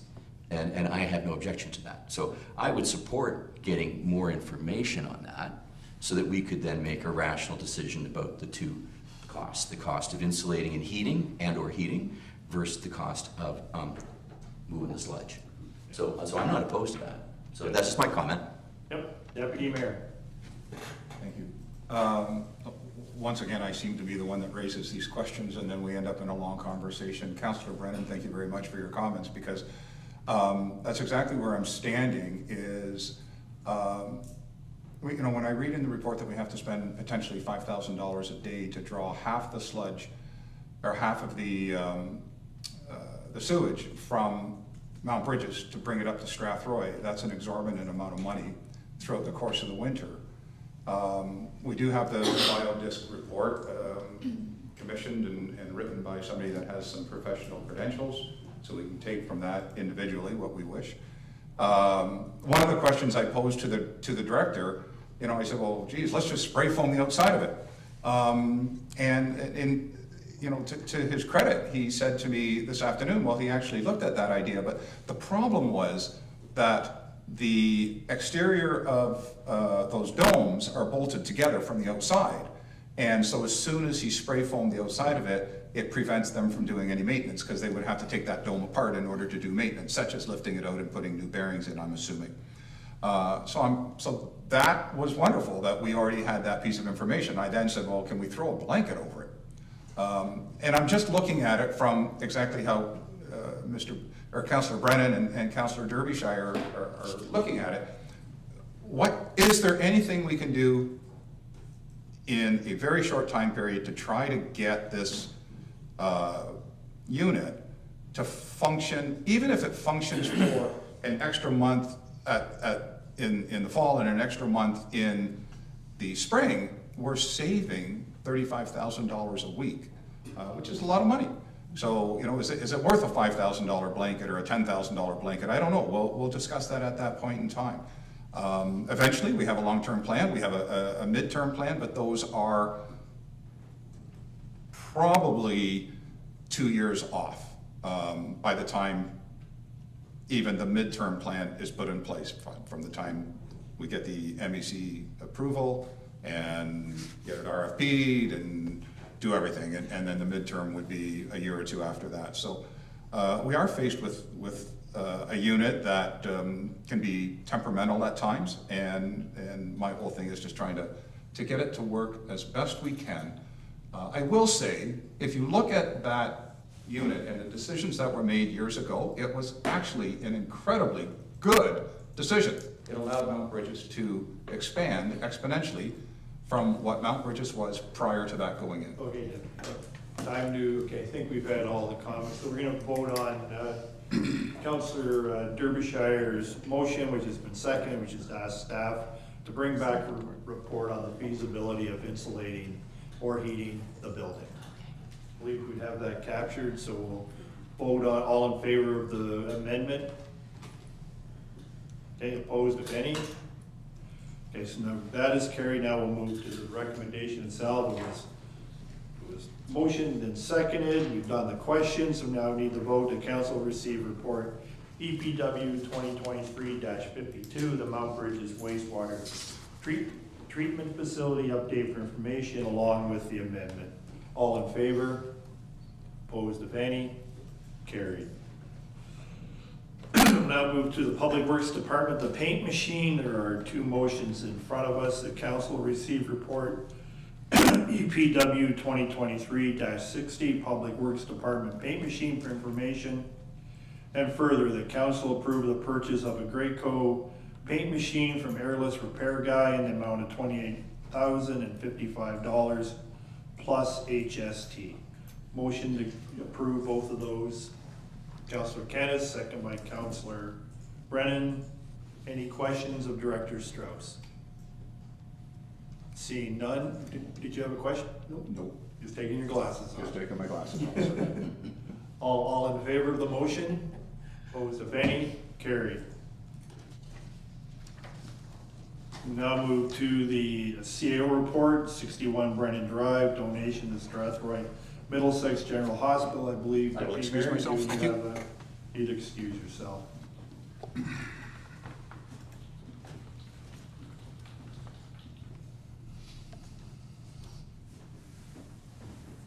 We'll deal with the first recommendation first. The council will receive the report. Motion to receive the report. Councillor Pammer, second by Councillor Kennis. All in favor? Carried. Last two motions, the council direct the mayor and CAO to execute on behalf of the municipality all documentation required to complete said donation. And further, the bylaw number 77-23, being a bylaw to authorize donation of land to the Strathroy Middlesex General Hospital Foundation, be referred to the consideration of bylaws section of the agenda for approval. Motion to carry, Councillor Brennan, second by Councillor Kennis. Did you want to speak to this, CO McKibben? Thank you, Your Worship. So before council tonight is sort of the continuation of previous decisions that were made by council that started in 2021 regarding 61 Brennan Drive. And in December of 2022, so last year, council passed a bylaw to declare a portion of the property as surplus and to donate that same portion, which is parts 9 and 10, to the hospital foundation. So the original agreement was to divide up these donations into, parts. And this is moving forward with making this donation of the remaining property, which is parts 1 to 8, to bring those forward for the final donation and disposition of the municipality. So we're looking for direction from council tonight to sign the necessary agreements and to pass the bylaw to finalize that final donation. Yeah. Any questions? Councillor Brennan. Just a comment. I used to sit on that board. I was on it for 9 years. I've had my three-year terms, so I'm basically off that board now. But I would like to praise the work of the subcommittee called the Building Committee that has done a great deal of work working on this project, especially the first 2 units that are nearing completion now on Brennan Drive, which will presumably be sold in the near future to great advantage to the hospital foundation. The Deputy Mayor has done a lot of work on that. I believe he chairs that building committee, and he's worked tirelessly and put in a great deal of work to help make this long-term funding project come to realization. So I'd just like to praise the Deputy Mayor and the members of his committee. I am not a member of that committee. And I think it's an innovative approach to funding our hospital, because as most people do not know, the provincial government does not pay for equipment in hospitals. They pay wages and they pay for brick and mortar, but very little other than that. And so the partnership here between the municipality and the hospital foundation is innovative. I don't believe we're the first municipality and a hospital foundation to do this in the province, but it's a great example of how we can have cooperation at the municipal level. And just to remind viewers, Strathroy is extremely fortunate to have a hospital. We have our own hospital. And if you take a look at municipalities in Ontario of our size, there aren't many municipalities of our size who have their own hospitals. So we're very fortunate there. It's a huge economic driver in the community. And for that matter, we have our own independent police force too. And if you looked around the province and you tried to find municipalities of our size who have their own police force and their own hospital, I think it'd be a short list. So I think we can be proud of what this committee's done, and I'm obviously in favor of this motion. Thank you. I've talked too long. Councillor Pelkman. My question's not really anything to do with the motions, but before we go to those houses going to sale, are we going to name that street so it's not Brennan Drive? Well, because otherwise people will move in and then there'll be a problem later of changing the address. So we need to rename that street so it's not Brennan Drive, because it does not physically appear to be Brennan Drive. Okay. We will, I'm sure the CAO and Director Hoff will take that under advisement. Any other? Councillor Brennan, one more. Just a point of privilege, it's not named after me. It's okay. Any other questions, comments? Seeing none, we have a second motion in front of you. All in favor of the motion? Opposed, if any? Carried. You're welcome to come back, Deputy Mayor. Thank you, Your Worship. Thank you to Councillor Brennan. Reports for boards and committees be received for information. There are two in front of you. Motion to receive the reports. Councillor Hipple, second by Councillor Pammer. Any questions or comments regarding any of these reports? Seeing none, we have a second and motion. All those in favor of receiving the reports? Opposed, if any? Carried. Deputy Mayor, County Council report. Thank you. Just very quick, at our last county council meeting on October 10th, we had a delegation from Emily Williams, the CEO of Middlesex London Health Unit. She was there asking for county's permission to use a surplus of money from 2022. So what has happened is throughout the course of the year, and just through budgetary processes, there was a budget surplus, small, but it was there. $423,000 of that would be London City's portion. About $80,000 of that would be the county's portion.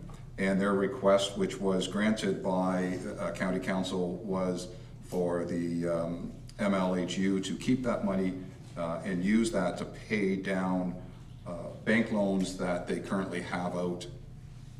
And that will save them considerable money in today's market on interest. So that, along with a whole bunch of other things that were going on, but that was of interest to this committee, since we ultimately provide through our county levy money up to the county, which then they pay off to Middlesex London Health Unit. Thank you. Thank you, Deputy Mayor. Inquiries and comments. We'll start with Councillor Caddis. Just quickly wanted to mention the Wright Foundation and the Empty Bowls project, which takes place next Monday, October 23rd. 2 sittings. It's been completely sold out. Also happens to be the day we have our budget meeting. But hopefully we'll be out of here by 7:30. Anyway, the money that's going to be raised from this first event will go to CMHA, Canadian Mental Health Association, to assist with their food programs, to assist those over the winter months, throughout the year really, those to get decent meals to those challenged in our community. So it's a good cause. Something else I was going to mention, the strategic planning is taking place for the Wright Foundation too, as to what we do with 13 Front Street and the community. There's a survey out now to the community where people are asked to give their views on what an art center would look like or should look like in Strathroy-Caradoc. And so I invite you to complete that survey if you're interested, and put in your 2 cents worth on that project. Thank you, Councillor Caddis. Councillor Wilsey, there's some hardware in front of you this evening. Yes, last month I was given the opportunity and invited to participate in the Middlesex County Plowing Match.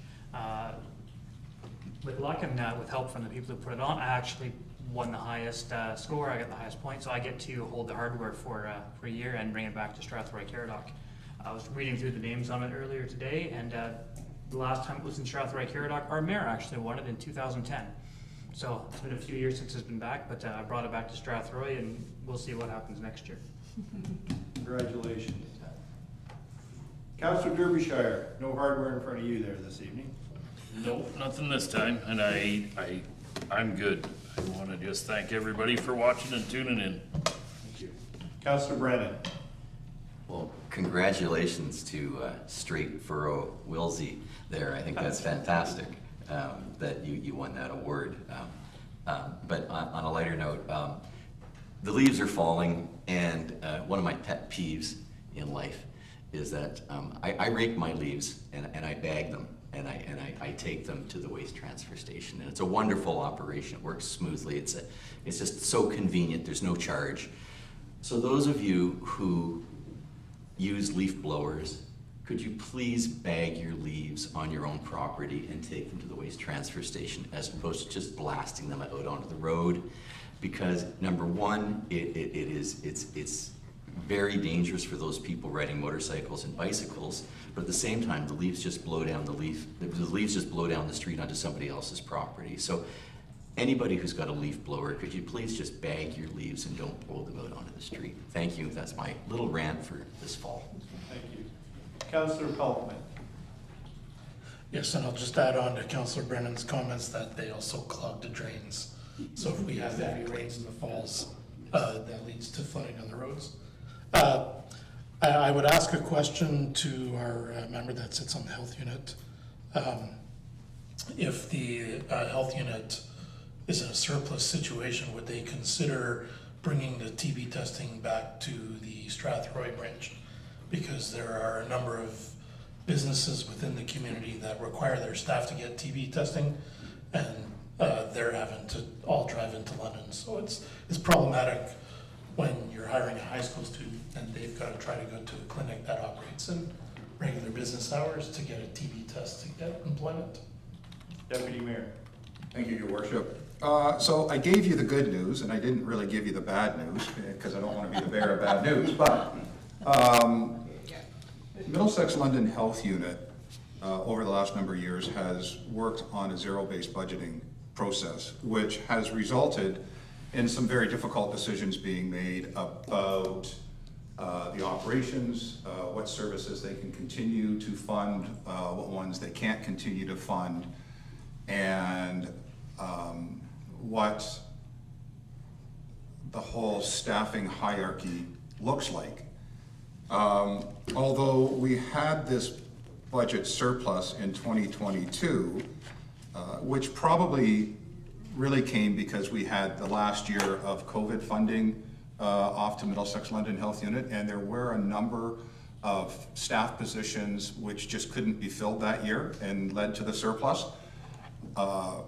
which was great, to the tune of about a little over $500,000, and so they get to take that money back and pay down a total of about $3.7 million worth of loans. The unfortunate part is in 2023, they anticipate a deficit between $2.6 and $2.8 million. The Ministry of Health has authorized a 1% yearly increase over the next of 3 years.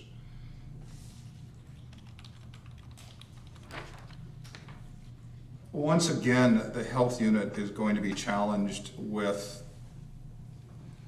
what programs they can continue to keep and how best they can offer those in the community, because there's not a single program that they don't offer that isn't important or isn't important to at least one group of people. So I can bring that back to them, yes, but the good news was tempered by some potential badder news for the end of 2023. Just even if you could, like if that service would be like 1 day a month or even 1 day every other month or something, like it's very difficult for people to get a TB test that require it, and that would be, I think, anybody in the restaurant industry or in dealing with seniors. It's a barrier to employment, and it's a requirement by the health unit to have it. So if the health unit's going to require it, then I think they should not be the barrier to employment. Thank you. I'll take that back to them and have an answer for you. Councillor Hippel. Thank you. Funny thing, the transfer station is free when you take your leaves and your sticks there. I mean, I know it's really easy to take them, bag them, and throw them in the ditches down the roads, maybe and possibly in farmers' fields at times. But you know what? The transfer station is free, so let's go there. But what I really wanted to say tonight was we had a high school graduation. We are really lucky. Strathroy-Caradoc has SDCI and HCC. We have a Catholic high school as well. And we have an incredible amount of great leaders in our municipality. And to watch all of those young men and women graduate and know that they're on to great things, great journeys, is just really a great feeling for me, knowing that there's even more coming the next year and the next year and the next year. And I just, congratulations to all of them. And at some point, they may be sitting in this horseshoe, making decisions 20 years down the line and wondering what the heck we were doing. But congratulations to all of them. Councillor Pammer. I just wanted to thank the conservation area, both of them, for coming tonight. I just think it's really important that conservation authorities are very important to our community, and we need to be good stewards of our land, and I think they do a great job. So it was great to have their presentation today. It's very important. Deputy Mayor. Thank you, Your Worship. I guess I just have two quick inquiries, so probably up to the CAO, and she will disperse them as she sees fit. There was a baseball tournament on September 19th over at the West Middlesex Memorial Center Ball Diamond. I believe it was a ladies' tournament. I've received some reports of some people that participated in that, and they had a concern that there was only one porta potty there. It very quickly was full and couldn't be used, and we can well imagine the issues that caused for the rest of the weekend. So I'm just interested if we could receive a staff report about essentially what occurred, and perhaps why the limited facilities, and if they're aware of it, what mitigation strategies they may or may not have for 2024. I see she's writing. Thank you. The other one I have is in regards to the building that the municipality owns over here on Metcalf Street, essentially right at the end of Frank Street. It has been AIM Chiropractic. It used to be the Honda dealership, I believe, years ago.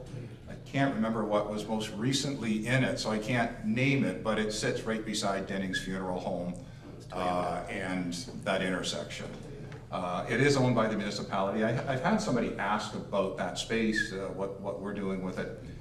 So if I could just receive, you may have it now or in the form of a report, whichever is easiest for the CAO, but just what are we doing with that building, and what is the prospects for it? Can I real quickly? I beat you to the thing there. I've had requests also, Deputy Mayor, and I've passed those on in the past to when Mr. Dakin was interim CAO, but I would welcome that also, because I've had inquiries, including myself, inquiring about what is going on with that building. So. CAO. Staff have already working on drafting a report to council, so that is already on our radar, and will be coming forward to council shortly. As usual, they're 3 steps ahead of me.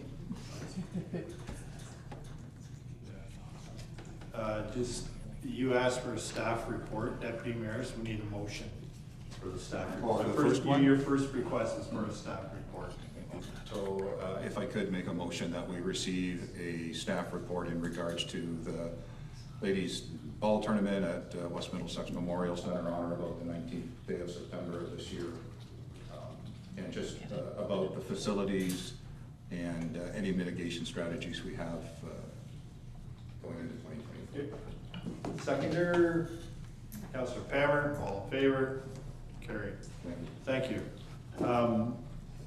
I'll go last, and I did attend the SDCI graduation on Friday night, and I did think that sitting there, Councillor Hippel, that there's possibly a future mayor or councillor sitting there, and it made me think of my own graduation from Glencoe High School in 1979, and I don't think anyone there attending would have thought that I would be mayor, so there's hope for everybody.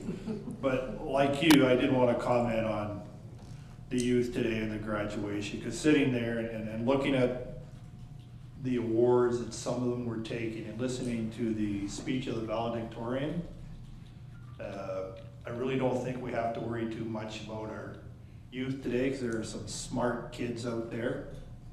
And then listening to many of them, where they're off to studying, but also many, and I would heartened to hear many young women who've entered the trades. there was a number of young women who are, I think I heard apprentice electrician and apprentice millwright. So I did sit there and go, we're in pretty good hands, contrary to what some people may think, or from my point of view, sitting there, our youth today are doing a great job. So thank you for that. Now we'll move into recommendation that council move into closed session at 8:21 p.m. for the purposes of discussing the following. One item in accordance with council's procedure bylaw to approve in-camera meeting minutes, and two items pursuant to section 239 2E of the Municipal Act 2001 as amended regarding litigation or potential litigation, including matters before administrative tribunals affecting the municipality or local board legal matters. A motion to move into closed session. Councillor Kennis, second by, need a seconder, Councillor Pammer, all in favor? Carried. Just wait a couple minutes. We're gonna take a 15-minute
Well, they saw it tonight, there was a report on it. Yeah, that's fine.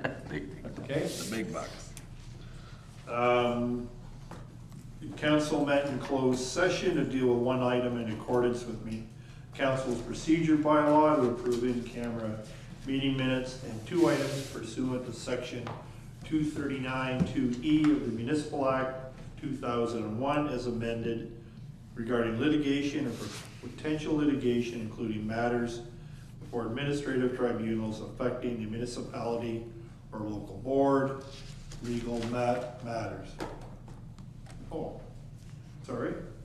We do need a motion that we resume open session. My apologies, Councillor Kennis, second by Councillor Pelkman. All in favor?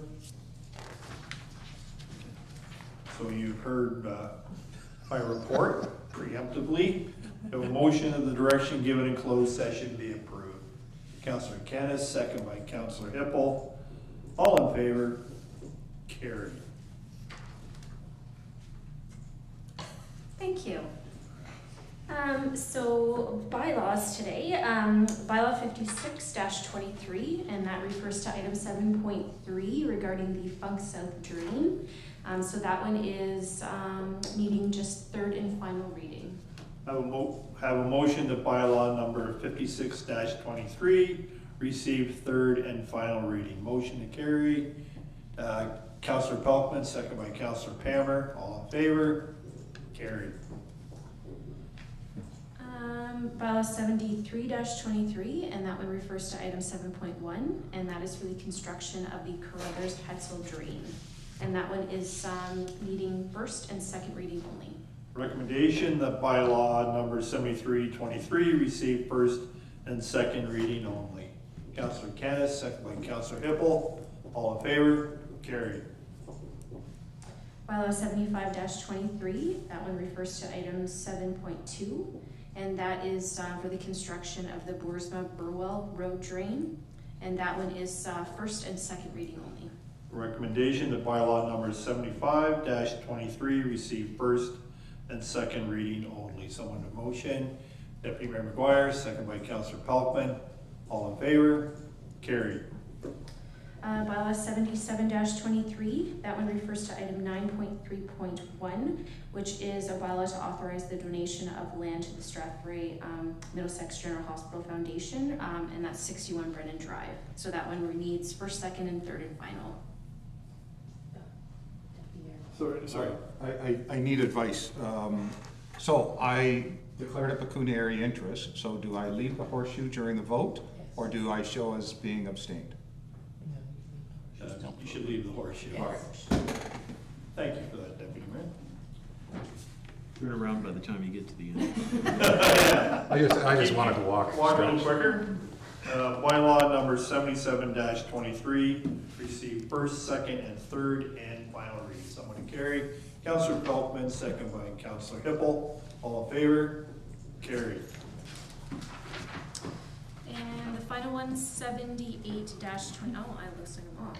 78-23, and that is the bylaw to confirm the proceedings from tonight's meeting. So that one needs first, second, and third and final. Motion that bylaw 78-23 receive first, second, third, and final reading. Councillor Kennis, second by Councillor Hippel. All in favor? Carried.